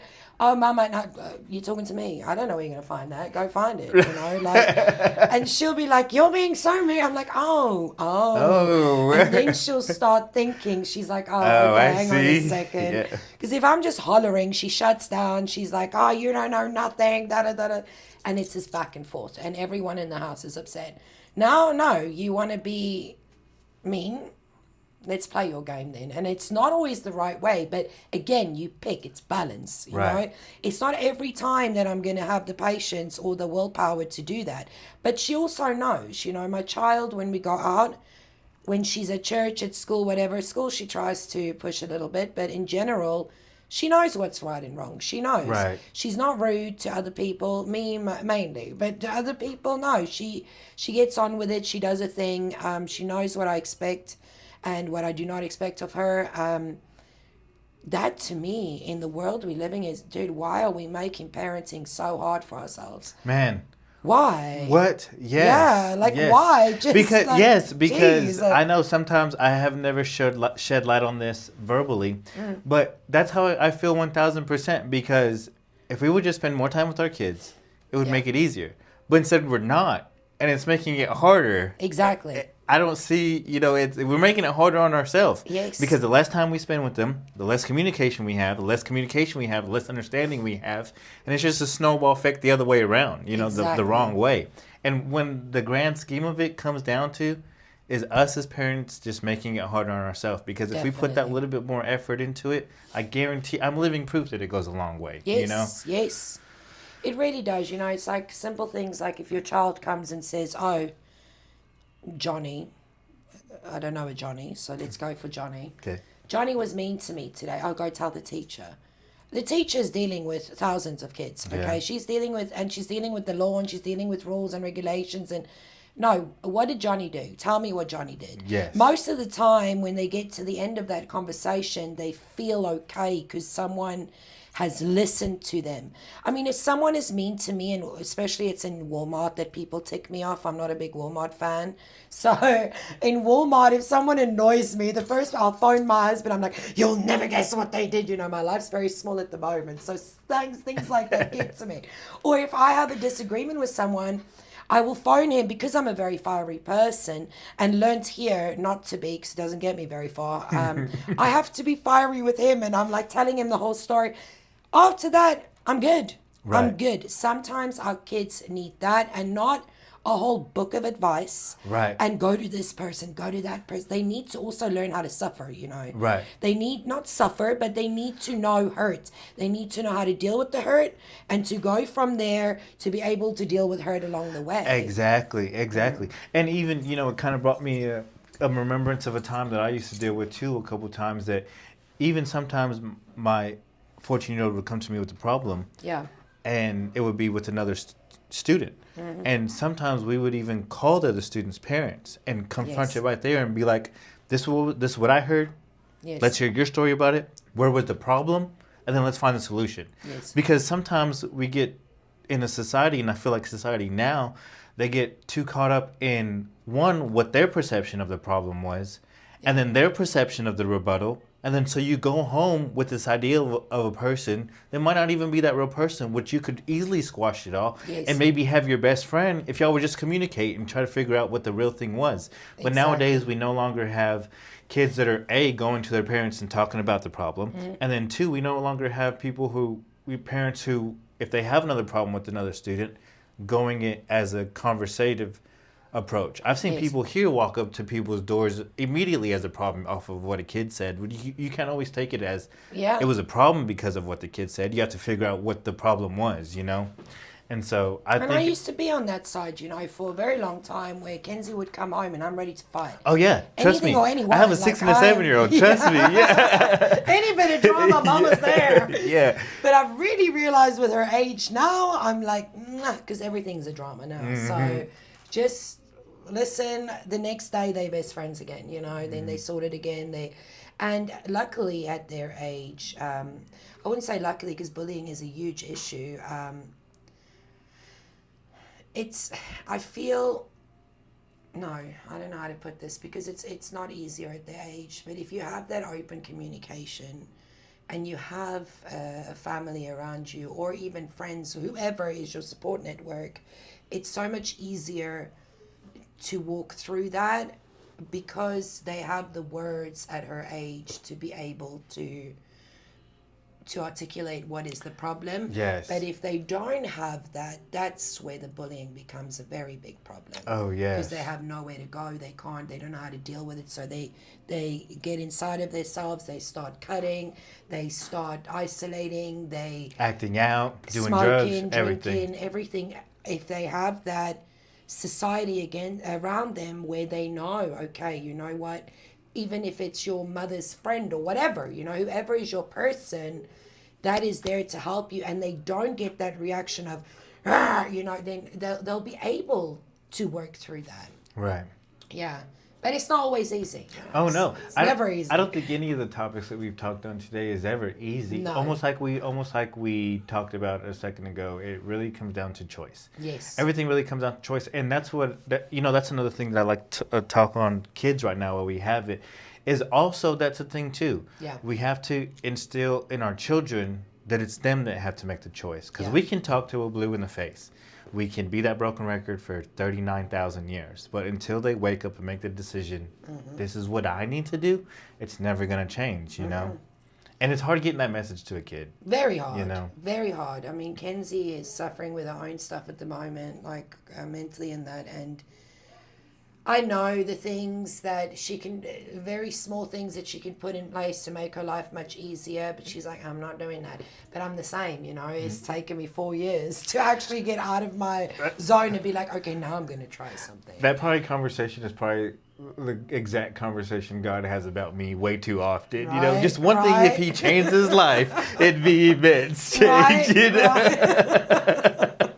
You know, God is, I call him Big J, Jesus, right? He's definitely my go-to. I believe he was a hippie. So, yeah, Jesus, I don't believe in coincidence at all. I don't believe I met you just because we somehow, especially because we're both people that try to avoid, you know, when we're not like, I believe everything happens for a reason, and he has definitely got a finger and a hand in everything. Maybe the bad stuff, you know, we pushed it a little bit too much, but no, God is definitely the center, and I do feel that God is cool. I don't think Jesus is. I think he's a really cool dude, and I also think that he was not someone to just put his head, you know, no, it's a completely different topic, but Let's go. mercy is a word that the Texans taught me here, okay? Grace and mercy. This is something I had nothing of. I still struggle with it because I do not believe grace is looking the other way all the time and just accepting everyone's faults. I don't think so. I don't think that's grace either. No, I don't think it is, okay, they're going through a tough time, you know, just let them be. No. Grace is where you realize there's a problem and you go sit with that person and you try to figure out what the issue is and try and help them, or they help you, or whatever the case might be. But I had a bit of a "Nyeh" with Jesus when I first came here, because I've always felt him. There's been times where he wasn't very present, but or I wasn't allowing him to be present. But one thing Texas did teach me is that he's very much alive. He is in the people, in the circumstances, the lifestyles, and he doesn't just come as in a package that you think he comes in. He comes in a completely different package. And I do not think Jesus chilled with the sinners, okay? He didn't become a sinner. Let's just be real. He chilled with the sinners. It's the sinners. I say sinners. If there's any drug addicts now listening, if there's any alcoholics, if there's any, anything, prostitutes, anyone that is, you are the guys that can make the biggest difference in this world. I'm very strong on that. I don't go hang around with the top notch guys. I can if I want it, because I'm quite easy to talk to, and I like learning from every walk of life. Right. But people that draw me the most are people that's gone through the depths of hell, okay? They have done the worst of the worst of the worst. But they managed to get out of there. I love that. Yeah, it's completely, that's, if you look at his disciples, okay, they were a mess. Right. They were a complete and utter mess. It is time that we stop putting Jesus as this top of the church person. Like, I'm talking in a human way now. Like as if he's the president of the board. He went through hell to get us where we are. His disciples went through hell to get us where we are. They were not the top of the leaders. Okay? Oh yeah, and honestly, one of the very exciting things for a person like me is that he came here for the sinners. Yes. Because that means that there's hope for me. Because Yes. I fail every second of the day. I don't think there's a 24 hours I got it right. You know. Never.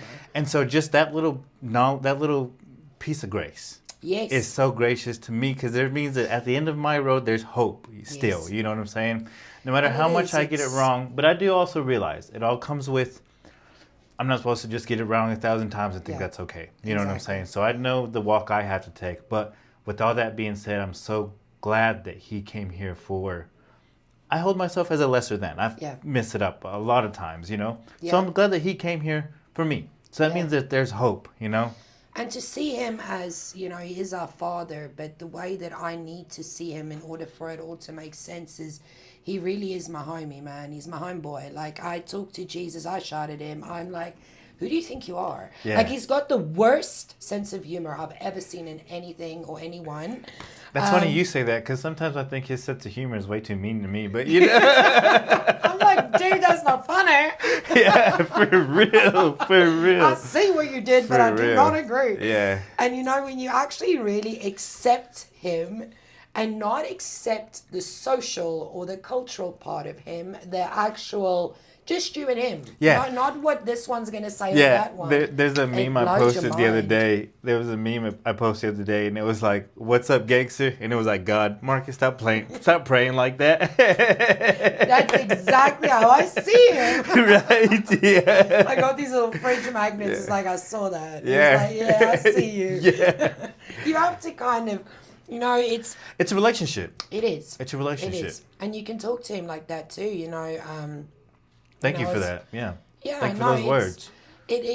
I feel it's important to make Jesus cool again, because our older generation, I'm not saying anyone in particular, but, and not even just the older generation, the hundreds and thousands of different denominations in Christianity these days have made him as if he's a president. He's got his bodyguards around him. Or you can't say that. Jesus is not going to. Have you met him? Right. Have you sat and spoke to him? When did he tell you that I can't say that? Do you know whose feet he washed? Exactly. You know what I'm saying? Yeah. Exactly. Hush your noise, Papa. Exactly. No. It is so, and for our next generation, it is so important for them to realize he's cool, man. He is pretty damn cool. And so was all of his little homies around him. because the things that he did and how chilled he stayed, and just, he had his moments where he got upset and whatnot, but such a cool dude. And to come and do that for all of us and go through what he went through for all of us, I think that's pretty awesome. And knowing what he was going to go Yes. through for all of us. Yes. One of our dear friends passed away the other day. We were actually talking about this yesterday, me and my husband. He works away, so we were on the phone, and we were talking about our friend that passed. Amazing man, okay? Amazing man. And he passed of cancer, but he's been sick for so long, and he had such peace, okay? Such peace throughout this whole journey. His faith was so strong. And I said to Beard, I said, what gets me is that he knew exactly what was coming. All of us are like freaking out, and he's just like, I'm good. I know where I'm going. That is the closest to Jesus I've ever seen, is that level of peace. To not look, my goosebumps. Like, just, wow, how do you do that? If a doctor tells me now I have a month left, dude, the chaos I will go. Man. Yes. I'll go. I don't have enough time. Yeah. Go rob a bank. I'll do it all. Yeah. And he's just like spreading the word, and that inspires me. And him himself, he hasn't had an easy life, but as I said earlier, Jesus loved gangsters too. Everyone, when they're in that depth of hell with their drug addictions or whatnot, you think you're nothing. You're nothing. You are nothing, because that's all you are is that drug, and that, because that's all you can. It consumes you. Trying to cover the hurt. But if you're able, and especially if you have support, because let's face it, it's not easy for a full-on drug addict just to get out of it. It's Right. virtually. It's a process. Yes, Right. you need support. You need help. A lot of people need that help. But if you're able to get to the other side. What's up, man? Marcus Anthony here. Marcus Anthony's Everyday People Podcast. More podcasts on the way. If you haven't liked and subscribed to the YouTube page, go like and subscribe. Follow it. Got new guests on. We just aim to inspire. We touch on a lot of different topics. I kind of just let people get it off their chest, and I love to pick people's brains. So a lot of cool conversations, a lot of cool different people that I'm blessed to meet. Don't just take my word for it. Go check it out. Like and subscribe. Marcus Anthony's Everyday People Podcast on YouTube. Follow me on Facebook, Instagram. You can find me. I love y'all. Man, the lives you can change, it almost becomes like a drug on its own. Mm-hmm. Oh yeah, because even the way I've always thought of it too is how sometimes we get to our lowest point and we think that we're nothing. Well, what better vessel to be, Yes. Because then if we do come up, then we realize that we are everything in Him. So It gives you so much more strength, And isn't that what he said? He breaks us. He puts us in these circumstances to be better. If you're just got, this is why He'll never make me stinking rich, because I would not be humble. Okay, let's be straightforward. I'd be like, excuse me, close down Walmart, so I can go shopping on my own. I would not be humble. Okay, I would not. So don't give me thousands and millions, because it's not going to work. Exactly. But I always, and not always, there were many times where I was like, oh God, why did you give me this journey? Like, why? Because it can be very alone, People think it's just exciting and traveling, and it's a very alone space to be many times. And to leave everything excuse me, and start somewhere else, it's hectic. And in some cases, it wasn't my choice to do that. But, if I didn't have that, if I didn't have the journey I had, I would not be able to help the people that I deal with now, And I'm not making huge changes. It's not that I'm going to buy them houses or changing their lives, but they know that I understand. They know they can come to me and I will understand. Exactly. Yes. Just like the comment I made a second ago, you were kind of giving my flowers off the camera a little bit, but, I really would. I'm in a bright place right now. Yeah. Here recently, as of like last 3 months or so, really feeling better about myself. That's good. And I know that there's gonna be a dark time again. Yes. And then there's gonna be a bright time again. There's gonna be a dark time again. It's gonna keep going. But off of the understanding that I have now, I really would do it all again. Yeah. to have this understanding. You know, Yes. I think it's all worth it to have these grains of sand that I'm able to carry with me. 100%.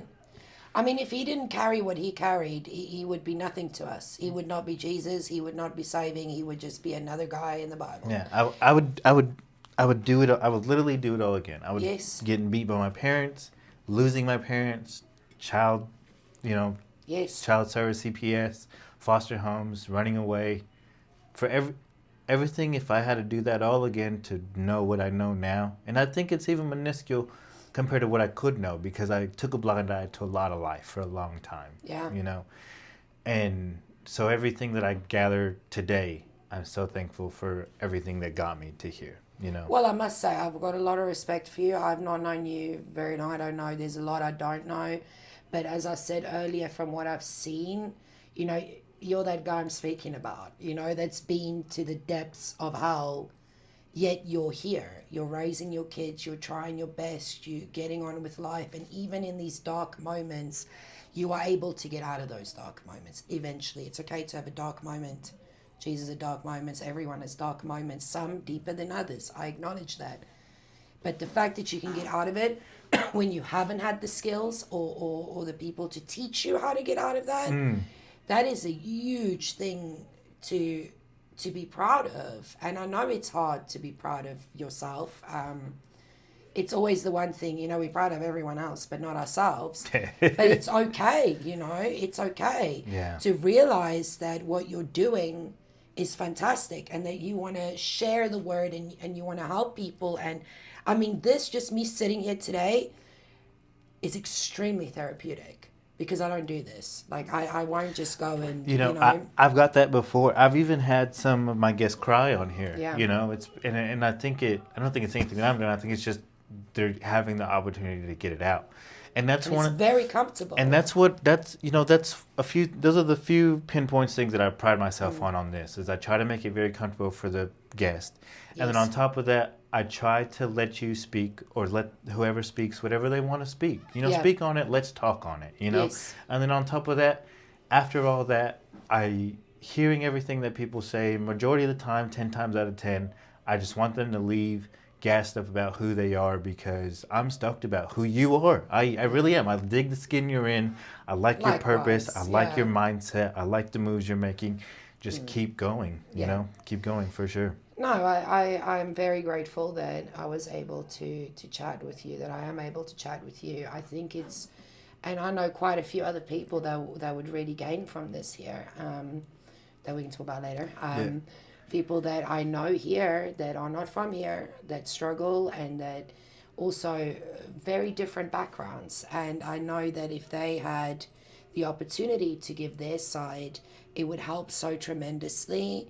I think the more and more people talk and the more and more people, you know, you got to feel comfortable. And this isn't extremely comfortable. I mean, hello. Yeah. You got my art up on the wall. Yeah. So Yeah. it's so important to feel comfortable. And once more and more and more start speaking, it's all different walks of life. And Oh, yes. it would be so awesome if everyone can just get to a point where they're comfortable in being who they are and be open about it. Because as I said earlier, I feel that's the biggest downfall for me here is seeing that people are very hard to. Yeah. And, you know, you and me both because me perceiving the image that I perceive and in the environments that I take myself around, it does hurt to see people who I perceive as more than me because I've started to think more highly about myself here recently, but I really don't, you know. I know what you So mean. people yeah. who I perceive way more higher than me be scared and so timid and so hurt, you know, because Yeah. people are a lot, man. The fact that people get up, wake up, put their clothes on, go to work, hop in the car, get their kids ready, make their coffee, whatever they do. If you wake up and you do, to me, you're doing amazing already, man. Yes. Because it's hard. Yes. It's so hard. I have this verse I made in a song the other day, and I really like what I said. go 9 rounds of fight just to get some sleep, and then I scratch and claw out of my sheets in the morning, you know. Oh, wow. And that's how it Yeah. is. That's how it is every day. But Yes. I get out. I get out of there. Get out of them, and I get after it. You know. Well, those words are that's deep. It's down though, because that's exactly how it is. Yeah. No, it's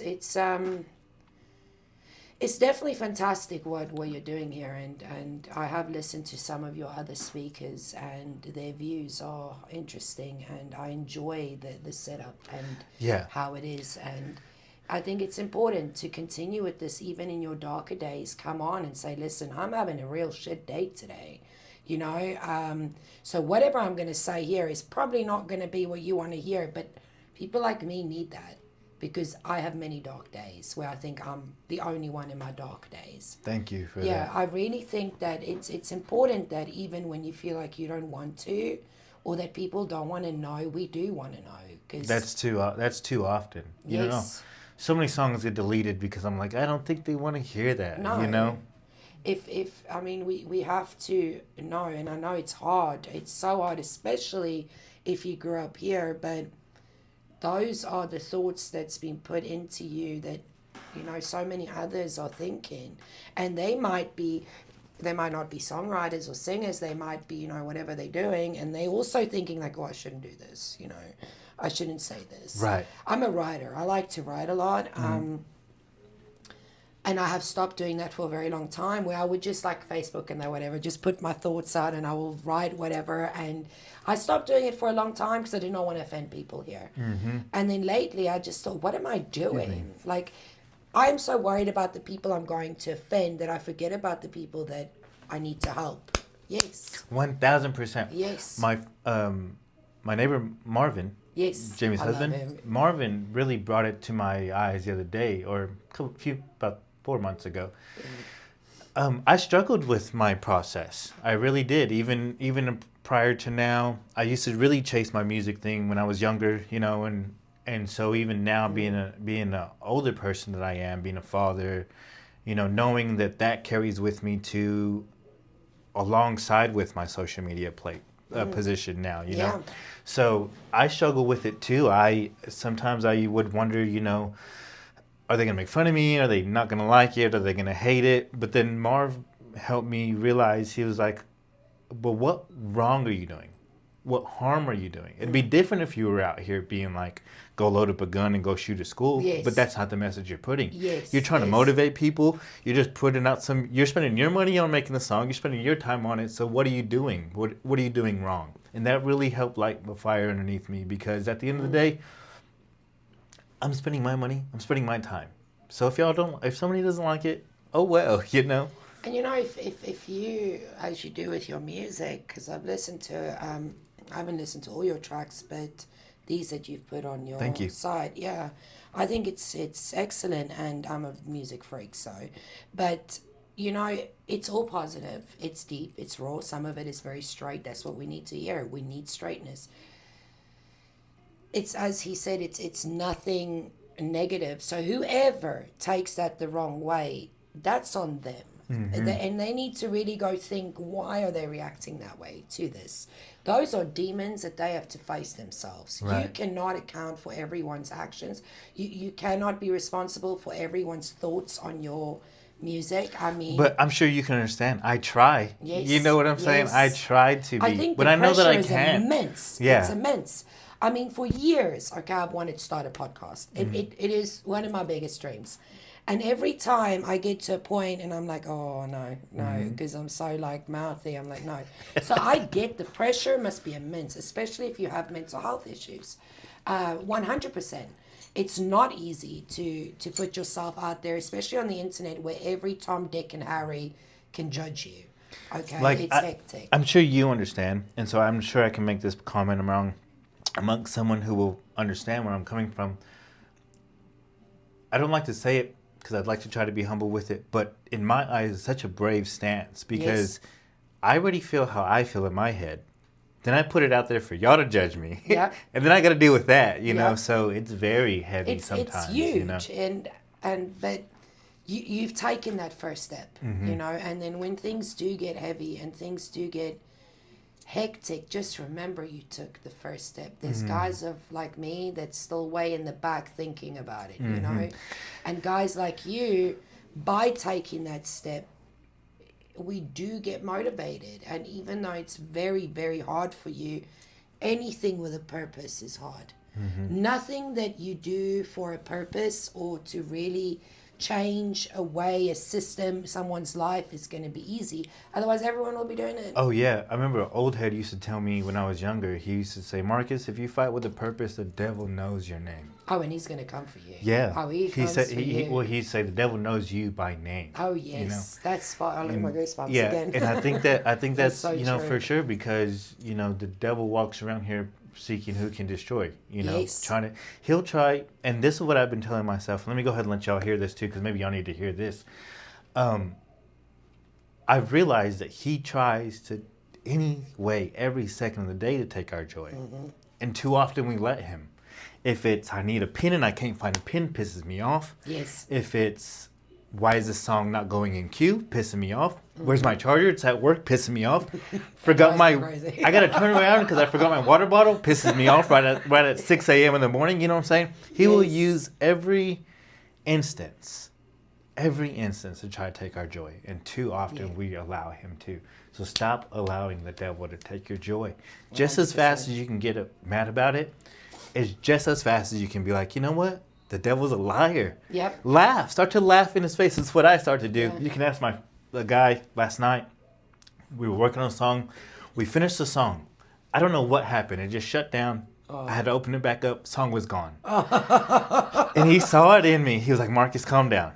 And so I was just like, I just started laughing. I was like, the devil is a liar, man. He's a liar. It's true. Yes. As I say, I think the devil lives in Walmart. I'm sure. I'm sure he has a friend in Walmart. Hell yeah. You know, he comes and he masks it also with moments that you think is good, but it's actually not. You know, you got to be so careful with him because, as you said, he lies. He's got a way of, and when it's going well, he's going to make sure that it doesn't go well. Yeah, and I think that's one of the reasons why I beat myself down so much, Yeah. because I allow him to get in my head, His and voice. on moments wherever I feel like I'm fighting for a purpose, he makes me fight myself in my head, you know. And he covers the things we actually do. Like the tiny things that we do that are massive to others that can make a change. He comes in and covers that. He's like, oh, that's nothing. Oh, they don't see that. Oh, no. All the time. Exactly, because my friend, he sat me down the other day and he was like, you know, he's like, I watch you be a dad. He's like, I watch you go in there and you make music with me, and the way you do it, you're a wizard. And he's like, and the way you put words together, and then you do in your podcast, you do in your clothes, and on top of that, going to work. And he's like, he's like, I know you don't see it from your eyes because you're just stuck in your eyes. Yeah. But then I realized that him saying that's where the moments also that the devil comes in and tries to take my joy, because then I deal with a kid being sick. I deal with, you know, relationship problems. I deal with mental problems. So on top of me doing all these things that are trying to move forward, there's more options for him to throw blinders at me, because there's more things that he can attack because I'm doing so much more, you know. And I've recently caught that like day before yesterday, you know. I just barely grabbed that, you know. And that's a lot of the times too. A lot of the times that I'm able to speak on something is because I'm just figuring it out, or I just figured it out like an hour ago, you know. Some people, they're like, oh, that's so smart or whatever. And I'm like, you don't know. I barely figured it out this morning. That's the only reason why I'm able to talk on it, you know. Yeah. And so I don't have none of it figured it out. And I don't even feel like I have everything right with the direction of everything this is going. I just know what direction I want to go. Yeah. And so whatever comes with it, I'm going to just take it. Prayer you and know? hard work, man, is the Yeah. only way to get there. Yeah. And I mean, even if this is not where you want it to be, as I said earlier, you know, this to me, I have gone down in a little slope again lately where I'm like, oh, my life is over. You know, what's the point in me even being alive right now? Preaching the preacher.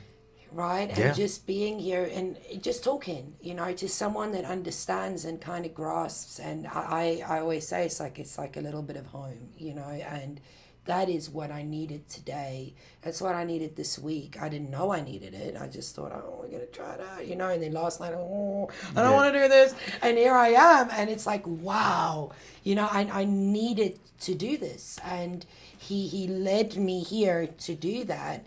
And it's important, even the tiny little things, you got to put all the puzzle pieces together to see the picture. So even the tiny, and that's also with me having all these things I want to do, because I know I can do it. Exactly. But I'm my own worst enemy. My head is way too full of things, and it's my own fault. I'm holding myself back, but to hear your story and what you're doing and a little bit, a little bit, and you just carry on. That really does make me think, like, what are you doing? Sorry. Like, oh man, because doing? yes, I'm a rap artist. I'm a rapper. Well, first off, let me say this: I've never woke up and was like, oh, I'm gonna be a rapper. Yeah. I started making music and the title came. Yes. I've never called myself a rapper, and I make music and it just happens to be rap. You know what I'm saying? Yeah. And with that being said, a lot of people think that like all this direction and purpose is for a purpose, or all this purpose is for a bigger scheme of mine or whatever. When honestly, I'm just doing. Yeah. And that's what I'm encouraging whoever, even hearing you, even hearing you say there's things you want to do. Yeah. I encourage the listener, start. Yes. Period. Start and keep going. That's all it takes. That's all it takes, that because first step. That's all it takes. I was so scared to start my clothing line. There was a lot of work into it. Even last night. I've been doing my clothing line. People have been making orders. I've been still paying it out of pocket. I didn't know that there was somewhere I had to click, and all their money has been sitting there. Yeah. Wow. So they've been ordering. Wow, surprise. They've been ordering. I've been still paying out of my pocket. I've been like, where's I see their transactions going, but where's all their money going?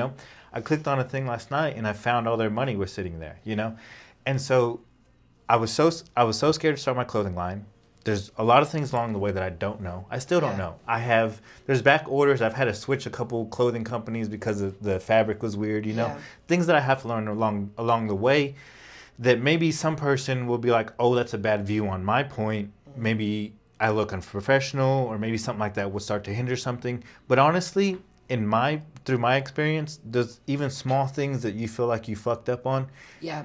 It's a big stepping stone because it's a learning experience. You learned how to not do it or how to do it better. And the only way you could have figured that out was just by starting. And Everybody look at just all start. These major artists, old school now, because I don't know the new rap artists and that. I only know the old ones. Marcus Anthony's the only new one you need to know. Anyway. No, that's it. I'm down. Just remember me when you're rich and famous. So you remember me. You better not forget. I think a lot of them have stayed humble. A lot of them, these had started right at the bottom. A lot have not. But if you look at these new age artists that just get everything for free, all of a sudden, social media is blasting out. In a year's time, you're multi-millionaire. Look how they turn out. Know. It's a train wreck. Whereas these that back old school, I'm talking 80s, even 70s, 80s, 90s. Yeah, selling CDs out their trunk and stuff, all that. Yeah. Yes. I think it makes it so much more intense, and your words come across more. It might take longer for you to get there, but from someone that likes music, it hits deeper when it comes from someone that actually knows what they're writing about. Right. See, it's not just... My homie painted a picture for me the other day, and it really hit home, and I've been dissecting it for the few days, so I'm going to go ahead and shed some light on it. He told me, we see Marcus. He's like, not everybody walks up to you and tells you they see you. Yeah. But we just don't see you down here. He said, we see you climbing this mountain. And we're like, look, he's a little higher today.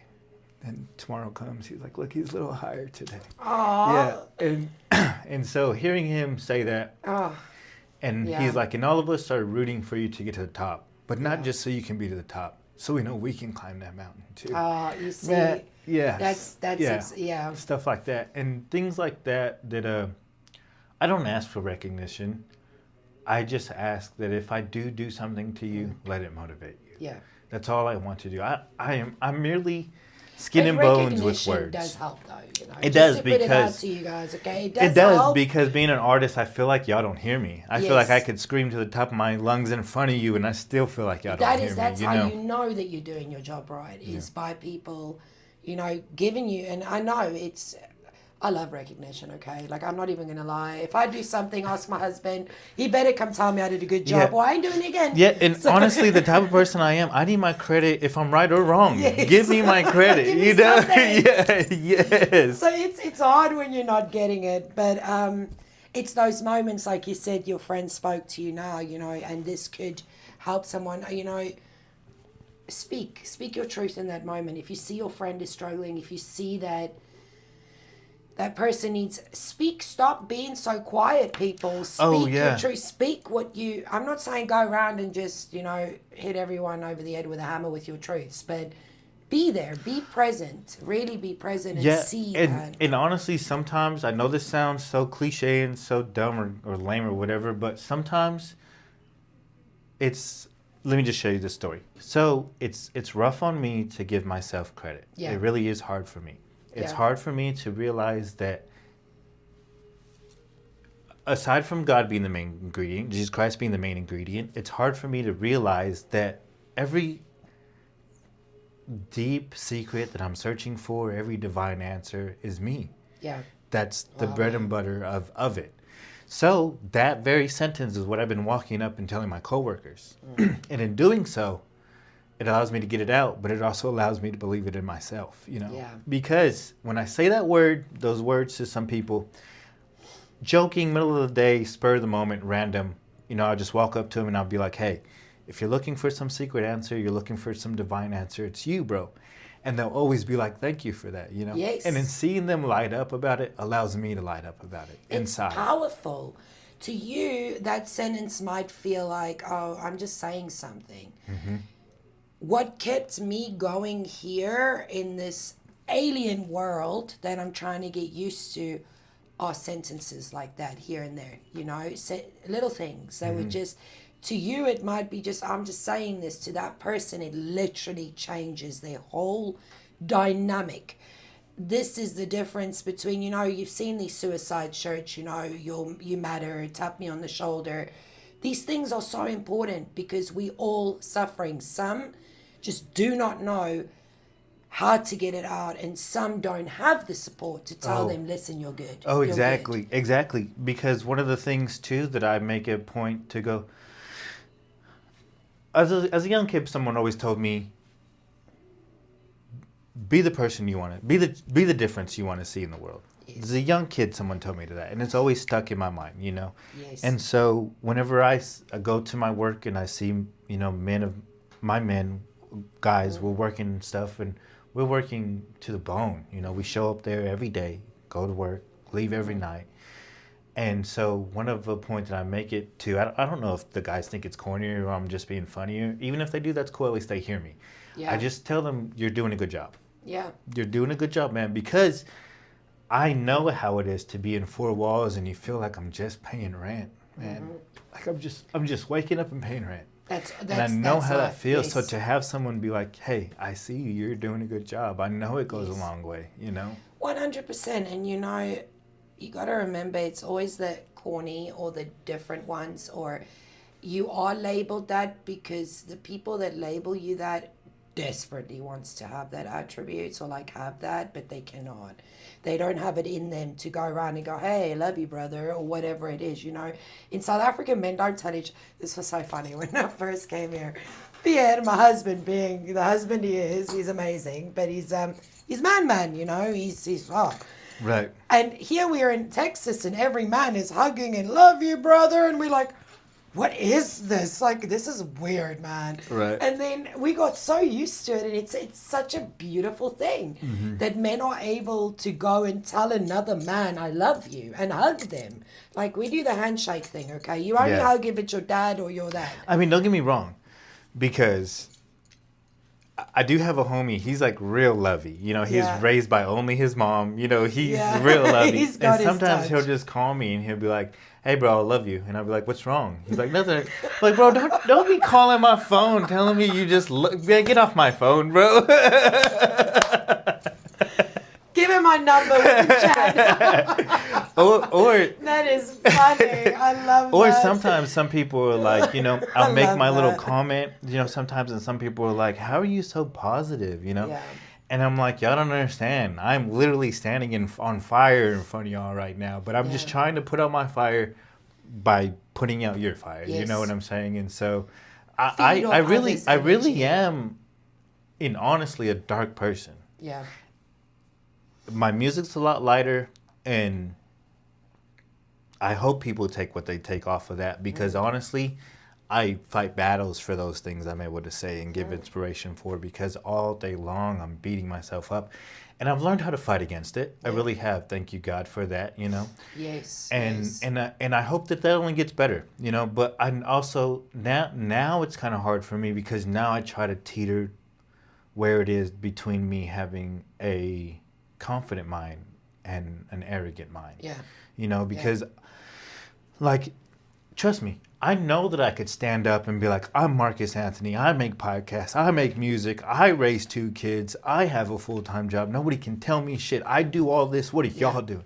But I never for 1 second. Like, it even feels weird saying all those things out loud, So I know how it is to beat yourself up and to feel like you're not it. Yeah. And so that's the motivation why I motivate. Yeah. I'm not motivating because I'm motivated. I'm honestly motivated because I'm looking for motivation, So. And I like that. I mean, I like to motivate and speak, to definitely make a change especially for the next generation, to not even the next, because they're going to do whatever they want to do because they live a different world, but even our generation that struggle with even putting the two worlds together, the mental health to me is extremely important. The topic of it is extremely important. So for me I like to normalize things when other people make it to be a big thing. And when things are normal to other people, I like to make it a big thing. Right. So what I'm trying to get at is sometimes you think, I hate people feeling alone. That's what I'm trying to get at. I hate people feeling like they're isolated. They're the only people that feel this way. There's no one, because I know what it feels like to be alone. And it's horrible to deal. You got many people, oh, I'm an introvert. I like being alone. No, you don't. Right. No, you don't. Trust me, You don't. Don't even lie to me, right. like, whatever. Right. I like to isolate, yes, but when I do get my ass out there and I'm around people, I am the best version of myself. Right. So it's so important to get your word out there. And as I said again, 10% might not like it. There's another podcaster for them. There's another a rap artist for them. There's other words for them, because they are in a different journey. Right. There's a lot of people like me that will gain from this immensely, because we're in this journey. Iron sharpens iron. Yeah, exactly. Exactly. And it's important. It really is. I really appreciate your time. I appreciate you so much. Yeah, we'll have to chat it on another time while we need to get into the politics. I got a lot to say about that. I'm kind of scared, honestly. Don't worry, I ain't left or right. Remember, I'm a foreigner. See, I'm not either. So take and See, you're already like, that's what it is. And to be completely honest with you, I don't educate myself in a lot of the politics. I know that me being a voice, I probably need to, but also I deal with a lot, and just to have that much more weight on my shoulders, it would just be. Do you know when I say politics? Sorry to interrupt. What our politics is. I'm not going to sit here and talk about Trump, Biden, Kamala, left, right. I couldn't give two hoots about any of these parties, because I feel they control everything anyway. Mm-hmm. I think it's important to shed light on what is the truth in the world, not what you see here. That is very important to me. A lot of people here are lied to a lot. A lot of people here are controlled immensely by two political parties. And a lot of people struggle with that, that's in the middle. Of course. You don't belong, bro. If you're not right, if you're not left, who are you? You're an alien. No. The only person that I will bow down to is Jesus. And that's it. Amen. And I feel both sides of the equation, whether it's in America, whether it's in England, whether it's in Europe, wherever, it's a cultish behavior. So to me, politics is not, oh, Trump said this or that one said that or Starmer said that. To me, it is more about the cultural, religious side of it that, with everything going, my parents are in a war zone at the moment. You see, they live in Kuwait. Oh. So they in the center of Whoa. Iran is here and my parents are here. Whoa. So that's where that comes from. And I live in a world where I hear so much bullshit being said about the Arabs, about the Persians, about so much bullshit of people that I respect and love. Right. That takes me back and that puts me back in my hole. And I'm like, what crap are you talking? You don't know. And I really have to sit and say they don't know because they haven't been like seen or told or nothing. And that's what I'm getting at. Yeah. And that's really the part of it. I hate to give us an excuse because I'm one person who lives here. But if I were to try to give you my explanation of why that is happening, it's because we don't know. Because and on top of us not knowing, the only knowledge we're given is from here. You're lied to, yes. And that's can we another know if reason we're I'm glad lied I to? did come here because now, where I would have been before I came here on the other side, and Americans are, they da da da da. Now I'm able to talk to people out of the borders of America and say, no, dude, it's not them. It's really not the people. They don't want to bomb no one. They don't want to hurt no one. They just want to carry on with their lives, pretty much. What you see out in the world there are the extremists of this country. Exactly. And it's a very small minority, actually. Exactly. But they have so much power. Exactly. That everyone else that feels differently I don't want to talk about it. Exactly. I don't want to touch it because you can get into so much trouble for it and really lose friendships and life and people for it. Exactly. And that's one of my biggest problems, especially with this. What's called a flight log, okay? We'll call it the flight log. That's one of the biggest things that's my problem with the flight log now is because we all see a damn problem. Yes. But nobody's saying shit about it. And your hands are pretty tied. And yes. And from a long time ago, my ideology of a president, an old head told me this a long time ago. He said, the president is only the batteries of the remote. Yeah. We only switch the batteries out every 4 years. Still the same remote. And I was like, dang, that's crazy. Wow, that's pretty cool, actually. Yeah, that's crazy. That's so true. And I couldn't give two hoots about any president, and that's now on the other extreme side. I really can't. Of any country. And me neither. But I do feel that people should start. I know you can't just I really don't think you have freedom of speech here. I really don't. Honestly not. I don't think you as an American can just go out and say what I would say.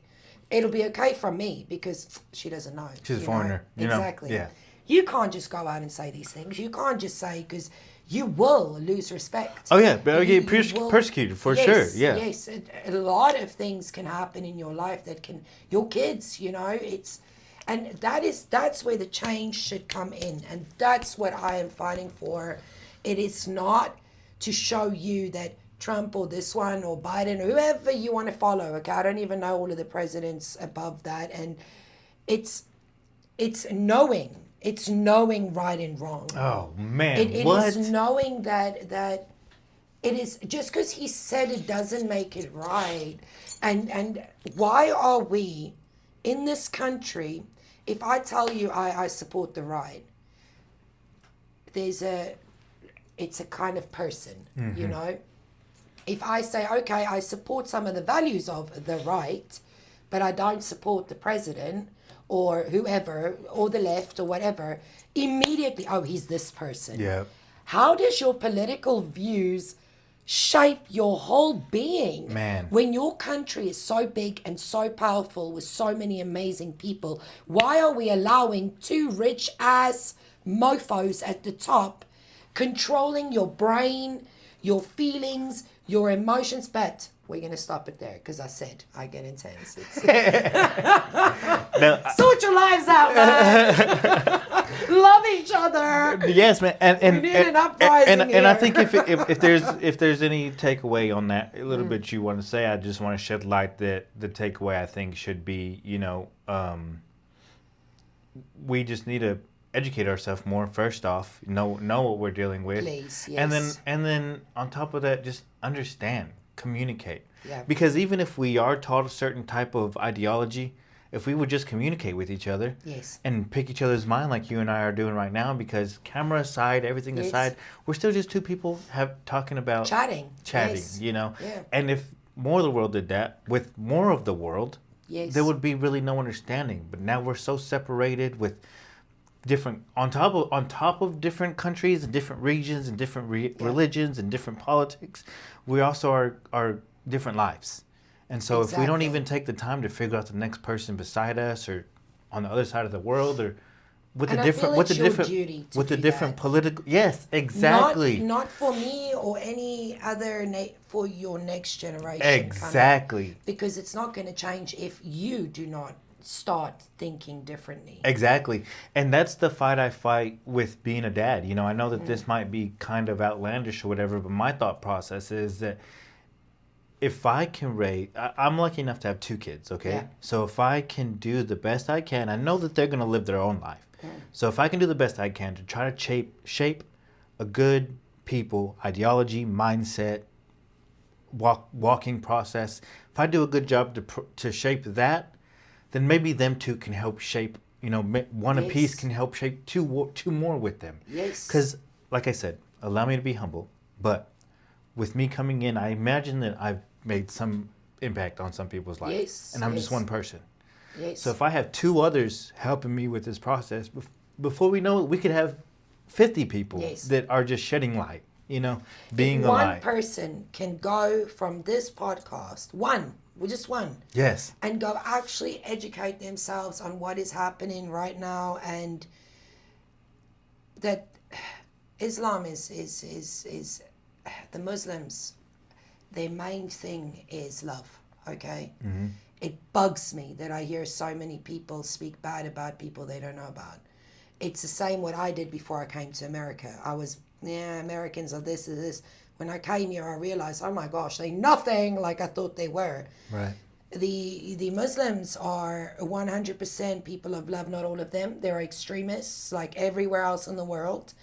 They are not out to ruin America. That's the last thing on their mind. Honestly, if you go do the research and the history of it, they did not want what happened now, okay? Whether you want to agree with me, anyone out there or not, I know what's going on. Right. In that side, I know what's going on. And I'm also on this side, so it's like, if you want to argue, come, but bring your facts. But the thing is, my point is, we need to research and we need to really understand topics and people before we go and powerfully just take over. Oh yeah. Yeah. And another thing too, you know, too much of us nowadays, you know, younger culture, is just taking TikTok news and running with it when it's we do no further dissection of what we're taking and running with it. Yes. You know, or we take news, or we take something we see on YouTube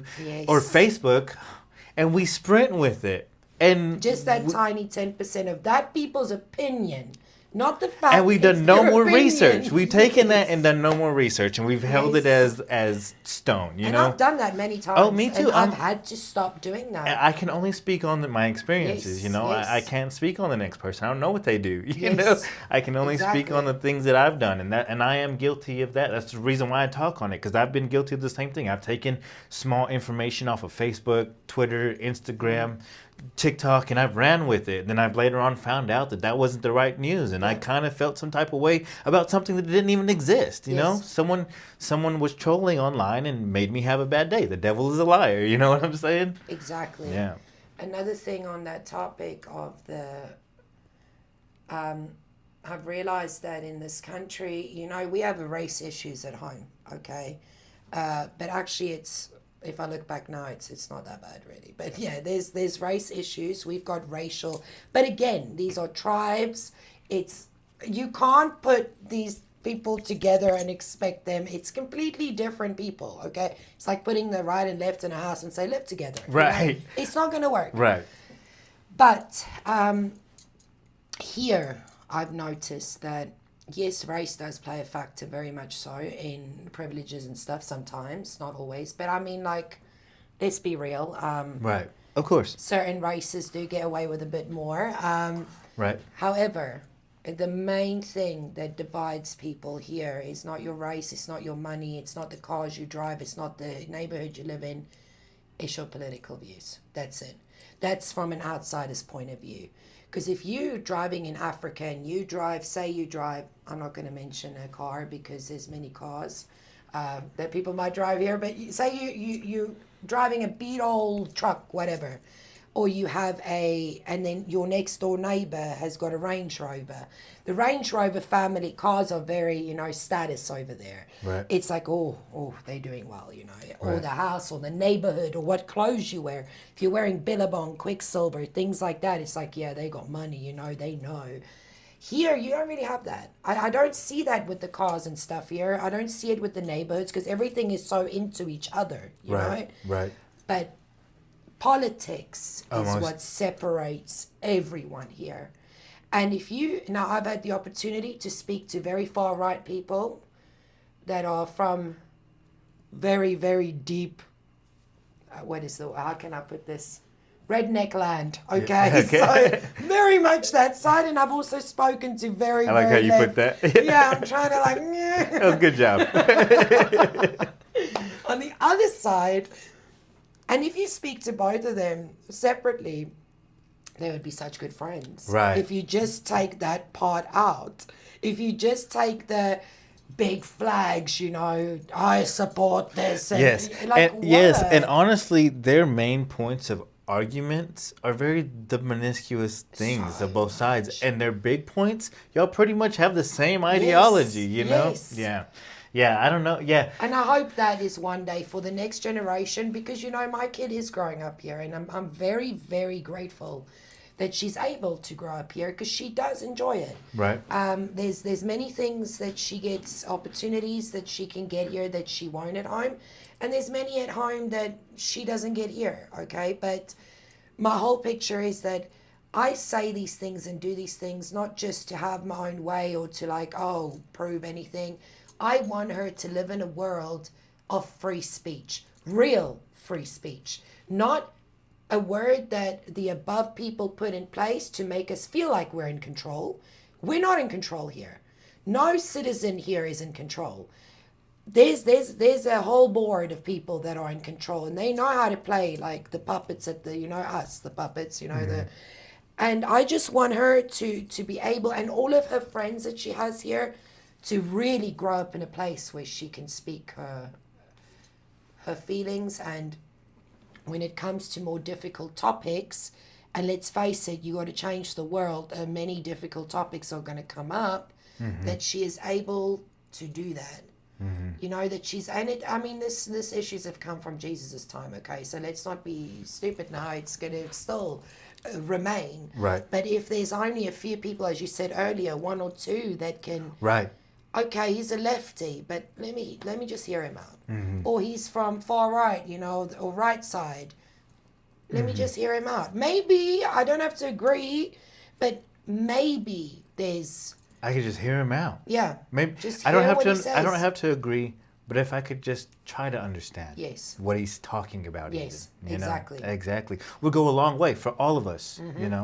But yeah, that's the same thing I am with my kids too. I don't really ever filter them so much on what they talk about, little things here and there. I adjust because they're young, Yes, of course. But hopefully within them getting older, they get the idea that, hey, I do have a voice. Yes. And I can be heard, and I might not always be agreed with. Yes. But I'll be heard. Yes, And I and might it's even okay. get a disciplined consequence. Yes. But I'll be heard. Yes.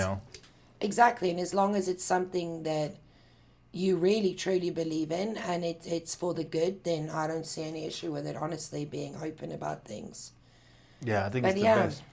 What do you think that you would give? What would be your best advice that you could give to somebody that deals with some depression? Oh, depression. Surround yourself with, firstly, go to church. And I don't mean this in just Jesus is all of a sudden going to make, the right people will be there.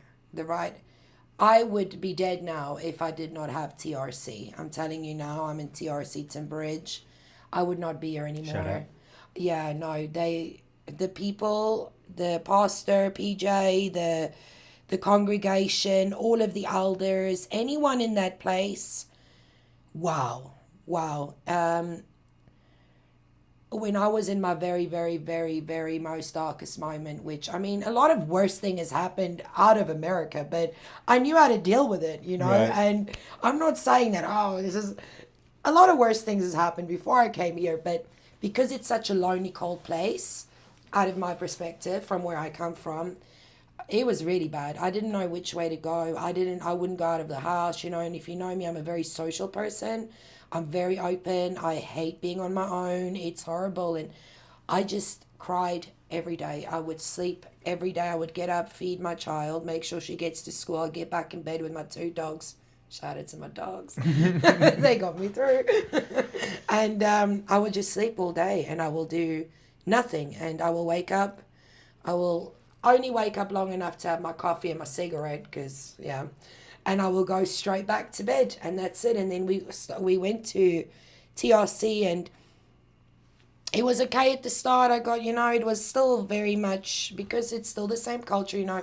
I'm good. How are you? I'm good. I'm busy, you know, all of that. Right. But as soon as I made it clear what I can't deal with that, all the walls just came off, you know, came down and people got me through. Whether that was a pack of cookies on my doorstep with a note, whether it was, I've had people come round with baskets, cookies. I've had people just send me a message. I am fetching you now. We are going out. And if you're not, I'm going to climb through your window. And for an American to be that bold, okay? That's good. Those are great people. I'm telling you now, get yourself a community. Yeah. Everything here is based around community. I Yeah. realize that in the sense of it looks different to our community. At home, everyone's in your house and stuff, which I understand that's something I had to get used to, and it's okay. Because I actually enjoy that now, you know. I can go to you, but I can go home. Yeah. But community, and outside of school, dude, outside of sports groups, and because once those sports groups end, I know so many older ladies that now struggle so immensely because that was their whole life. Make time for your if it's a woman, girlfriends. Be open, be honest. Some of them will go, some of them, but you'll find your tribe. But get yourself diagnosed ASAP. Some depression, dude, you need medication. You need it. It's a chemical thing, and you don't need to be on it forever. But it will help you, as I said earlier, to just get you back on, just out of that absolute low gutter. Okay? And as you come out of it, you can get yourself off the medication slowly, but you are not able, not everyone, very few people are able to drag themselves from the bottom and just wake up again, you know, and I'm okay now. There are many people that can't do that. They remain in that hole forever because their brain, the way that their body is, the food we consume, stuff we watch, all. Things you listen to. But I can't tell someone that's got depression, you know, stop watching TV. That's all that's getting them through their day. Right. I can't tell them don't drink alcohol. I can't tell them don't smoke. I can't tell them shit, because that is what's keeping them alive at that point, even though it's not good for them. That is what's keeping them alive. Right. But then if you're able to, I mean, we've got people in our church. Oh my goodness. They make me look like the most normal person on earth. But they're amazing, but dodgy, okay? Dodgy.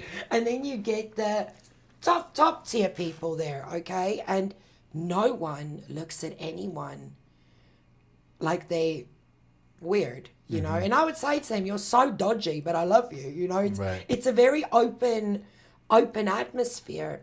That's what I would do. I would get into a community. Right. Yeah, I mean, reach out. That makes sense. I would agree with that. You know, finding an environment and in a Yes. community that not only not only sees what you're going through and understands it, but pushes you along the way. Yes. You know, because I don't think the right environment would be an environment that sees what you're going through and tells you need rehab and tells you that you're a problem. Because I've also You're seen, not going to do that. yeah, I've also seen people take that route. Yes. And all they do is just repeat the cycle. But then when you have an environment where people gas you up and they tell you that you can be more, then you become more, you know? And they put you in situations where it does push you a little bit. You know, they'll put you like they put me in Kidsman. Okay, I'm one of the most straight talking, sometimes very inappropriately speaking person, but they put me with the kids. They like, there you go. And we're doing well. So we've had a few ups and downs, but that's with adults, not with kids. Right. But if you find your tribe, man, that is what a tribe is for. It is to be there for you through the good, the bad, the ugly, the all of it. I like the way you worded that. Find your tribe. You have to. You have to. And tribe is not just when things are good. Exactly. It's not just when, oh, do you want to come to a birthday party? It is, as I said earlier, you know, you think you have depression, you're the only one. Oh, there are many. And there are so many. And remember in the Bible, Jesus said you need to surround yourself with fellow believers. Now, I need to make this very clear. If you go to church, okay, a lot of people think you're going to go to church. You're either not holy enough to be in church, or, you know, and you're never going to be to that level. Those people that you think, okay, are up on that level, they just know how to hide it much better. Oh, yeah. Because with money and with success comes a lot of demons, okay? So you're not all of a sudden going to wake up and be like, oh, hallelujah, Jesus, here you are. No. But every Sunday you go back that 1%, you eventually, everything will start falling in line, okay, without you even having to try that hard. All you got to do is go. That's it. Step by step, it's going to fall in line. And things that you used to do to make yourself feel better out of your own, you're going to be like, hey, dude, I don't need that. Like, that's not cool. Not because of pressure, but because of that love, you know? Oh, yeah, yeah. And also, too, you know, just the repetitious of something good Yes. is always good outcome. Yes. You know, of course, things you're going to have your trials with. The devil's a liar. He tries to take your joy, you know. But with everything that you, it boils down to this. I was having this conversation with my friend the other day. It really boils down to this, that we're such creatures of habit that when our life is going good, it's honestly because we have good habits. Yes. And when our life is not going so good, it's honestly because we have bad habits. 100%. And that's how such creatures of habit we are. And when we're such creatures of habit, that we allow ourselves to forget that fact. Yes. Because we chalk it up to, oh, it's just me being me. It's just the way I am. When it comes down to the decision, that those are the habits you're choosing to make, good or bad, you know? Yes.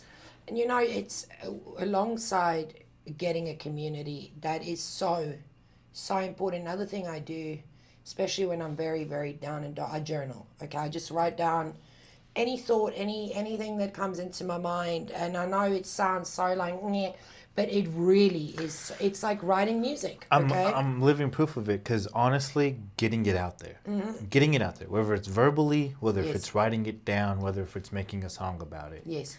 It really makes a big difference getting it from here to here, in whatever form you put out here, you know. And get off social media. Oh man, yeah. Even you can never take me. I am a TikTok freak, okay? Because I get all of my DIY. It's like my new Google, but I love TikTok. I love Instagram. I mean, my world is out there. Yeah. So, but even my husband has told me many times, Zorine, it's time to take a break now, because I get so into it. It consumes, especially people with ADHD. Remember, our brains are going this fast anyway. Now you're adding all of this also. Take a break. Read, journal, walk. When you're lying in the depths of depression, that seems like hell. But it's just that one thing. And stop being so hard on yourself, man. I think that's number one. Yeah. We got to stop being so hard on ourselves. Yeah, man. Preaching to the preacher there. Yes, Because, you know, it almost comes so natural. Yeah. I think it's in the water. Yeah, honestly. I think so. Because, you Yes. know, I see a lot of people deal with it, Definitely, and yes. a lot of people don't know how to deal with it. Yes. They're just dealing with it, you know. Yes. So, I mean, I like those points you touched on. One, finding your tribe. I love how you put it like that. Find It's your so tribe. important. Stay off social media, Yeah. And I agree. I like how you said, you use it for your DIYs. I think there's great things that we can learn from social media, but we're adults. We know where to draw that We line. know. Like, I you can't know? go and look at the war stuff because I'm ready to put on a uniform. Okay? You know, I'm you like, know where to let's draw go. that line. Exactly. Yes, And so you I can't. and so with you saying that stay off of social media, I think that's where you like lean it toward. Just like don't let it flood your mind with Yes. negativity. It's good to do the DIY shit for like 30 minutes, but don't spend 5 hours sitting there on negative, Because Yes. after you get off the phone after watching 3 hours of negative, there's no telling what your mindset is at. You know what I'm Yes. saying? And then we maneuver the rest of our day like that, dealing with whatever real shit we have to Exactly. deal with, And then I also like how you said, just stop beating ourselves up. Honestly, for sure. It is, we. Thank you for those. Thank you for Well, that. thank you for giving me the opportunity to say it because, it's. We beat ourselves up so much, and the majority of people here are Christians, true Christians, I see that, and follow Jesus. And I'm not going to go to my friend and say to my friend, listen, your child is a shithead and I can't handle them. Get them out of my face. I might feel it sometimes, but I'm not going to say it. Why am I going to Jesus and saying that to him? Right? Why am I going to him right? saying, listen, your child is a loser? Like, Yeah. if he's standing in front of you, you're going to say that? No, I'm not going to say that to him. But yet, I keep saying, and I know it's easy to say that if you're not in the darkness. I get that. It's easy to do all these things when you're lying in your bed and you want to die. All of these things are just one thing at a time. Get up, just shower, and make your bed. Yeah. Just do that for today. Yeah. That. Tomorrow, shower, make your bed, do the dishes. And that's it. And that's what I firmly stand behind. I'm a 1% guy. Yes. If there's 1% of fighting, fight that fight. Yes. If there's 1% you could win. If there's also 1% that you could be better tomorrow, fight for that 1%. And if all you do is be better 1% daily, at least you're better 1% every day. That's where the habit that you spoke about comes in. You know, it's that little habit. It's a tiny habit. Yes, it's a tiny but do habit. it every day and it's stuck. Like I had to sit down with an artist the other day, and we'll take a break for too long after this. But I sat down with the artist the other day, and he was telling me, he sees the type of route that I take and everything like that, and I was telling him that I decided that this was the route that I want to take because I don't talk a lot about. I'm a rapper, but I don't talk about a lot of the things that rappers talk about. Yeah. And I realized that there's already a road for the road that I'm taking, but the path that I'm taking is I'm slowly taking a pen and I'm slowly beating through this brick wall that they have put up as a quote unquote rapper. But the way that I want to do it, it veers off a little bit. So instead of me going off the road, I can't because there's already a blockade, a road that's paved and everything. So for me, a person like me, I have to slowly take a pen and slowly beat myself through this wall. And eventually with enough repetition, enough 1% every day, I'll eventually get to that wall. But I also know that it's a marathon I have to be prepared to run for. It might take me 10 years, it might take me 100 years, it might take the next generation to do it. But regardless, maybe one of us will get through it, Yes. Well, I appreciate your time. I really do. Let's do a little thing real fast. I know we've gotten a lot of time to get to know you, but I'm just gonna dissect you a little bit more. What's your favorite color? Well, orange was always my favorite color, and still when I see it, it makes me happy. But I'm actually a very big black lover. I love black. Yeah. Black is my thing. I love to wear black too. I wear Yes. black all the time, and it's funny because I'm like, okay, I got to take out my black winter clothes, put in my black summer I've clothes. got so many black dresses in my. It's like I'm going to a funeral every day. Yeah. So black. Sure. I love black. For sure, black on everything, and even my kids. I was putting his clothes up the other day, and I was like, oh my gosh. He's got way too much black in here. I gotta give him some colors. I love that slick. I like it. Do you like movies? I am not a movie fan. I am a crime junkie. So any crime documentary, anything to do with murder, anything to do with serial killers, anything like that, that's my jam. I remember your comment you made in the text Yeah, message. you ain't taking me down to the basement, baby. You're like, I'm a crime junkie. No, anything. I think, it really, it does. resonate with me because I grew up with crime. Right. So crime makes me feel comfortable. Right. So yeah, no, I don't really watch anything fake, or fiction. Do you read? The Bible. I'm not a big reader. I used to be back in the day, but now it makes me sleepy, man. As soon as I read, I'm a crafter. I like to paint. I like to build. I like to upcycle things. I like to journal. I like to scrapbook. Anything to do with crafting or anything like that, love it. Love making t-shirts, like making totes, painting, all sorts of anything that's to do with the creative side, love that. That's how I keep my mind going. Like is being just artistic? making things. Yeah. Heck yeah. Love it. And animals. Big animal fan. What's your favorite type of animal? A gorilla. Yeah? Definitely. I think I would love to be in a gorilla's body for one day because I think that they are very close to us. That's hilarious. Yeah, I I've love never a heard that gorilla. comment before. I'd love to be in a gorilla's body I'd love for to be one an day. ape for a day.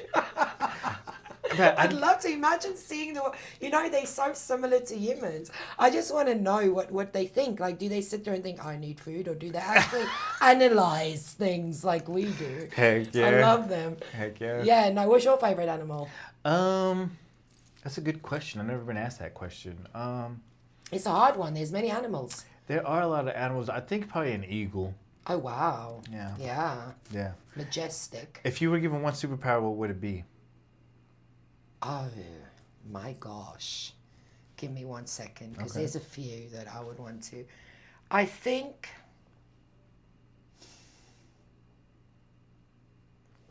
is a superpower able to go and destroy all of the governments without being caught out? Could that be a superpower? I mean, if that's your supervisor, if that's your superpower. No, I'd like to be, what do you call it when you can't see me? Invisible? Invisible. Yeah, that's often one.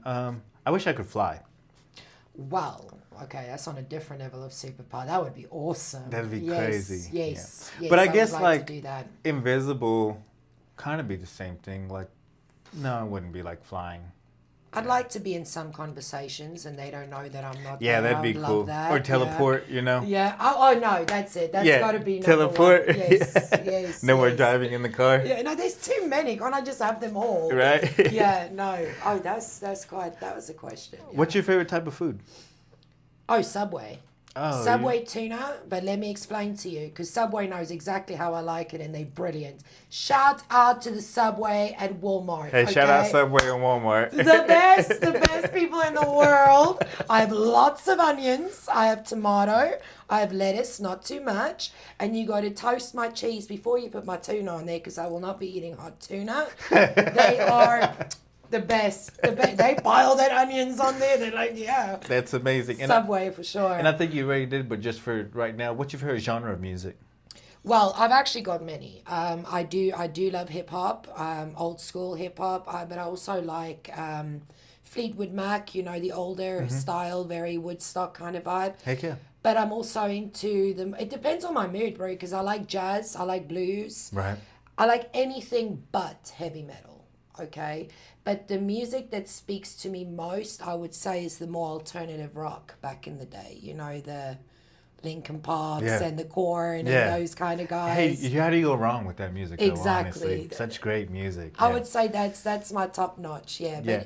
just the screaming part, no, that makes me want to fight people. But no, I think that and hip hop definitely is. Do you have a favorite artist? Oh, that's another one. My ultimate above anyone in the world, only because of the feelings, is 2 Feet. I am a huge 2 Feet fan, but it goes with memories, it goes with moments, it goes whenever I feel like I want to give up on myself and the world. Good old 2 Feet gets me out of my moments. But Shout out. That's am such a strong thing. Yes, That's cool. I love 2 Feet. I was able to go see him here, so I got to know him in South Africa, and he got me through Egypt, he got me through South Africa, and I was able to go see him in Dallas. So Whoa. that was the goosebumps again. I That know. was absolutely amazing. But another one is Linkin Park. I know it's corny, I know it's old, but No, Linkin Park's again, cool. that is the soundtrack of my childhood. So Yeah. that is many things go into that.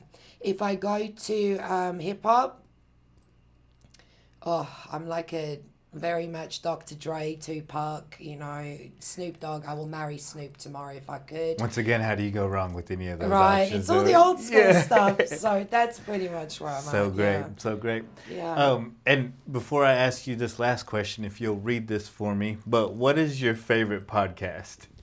Marcus Anthony's Everyday People. Podcast, Yeah, baby. Hey, I really appreciated your time. I love picking You're a your legend, brain. bro. Thank you so much. I love the time. I really did. Hopefully we Yeah. can get you in again. We'll talk about some more Yeah. topics. There's so many topics in this world. And for whatever it is worth, I think you're a beautiful person. Keep doing what you're doing. Same. All of Same. it's You so too, positive. brother. And Thank you for allowing me to come speak my truth, man. and from my point of view, thank you for being inspiring. It inspires me.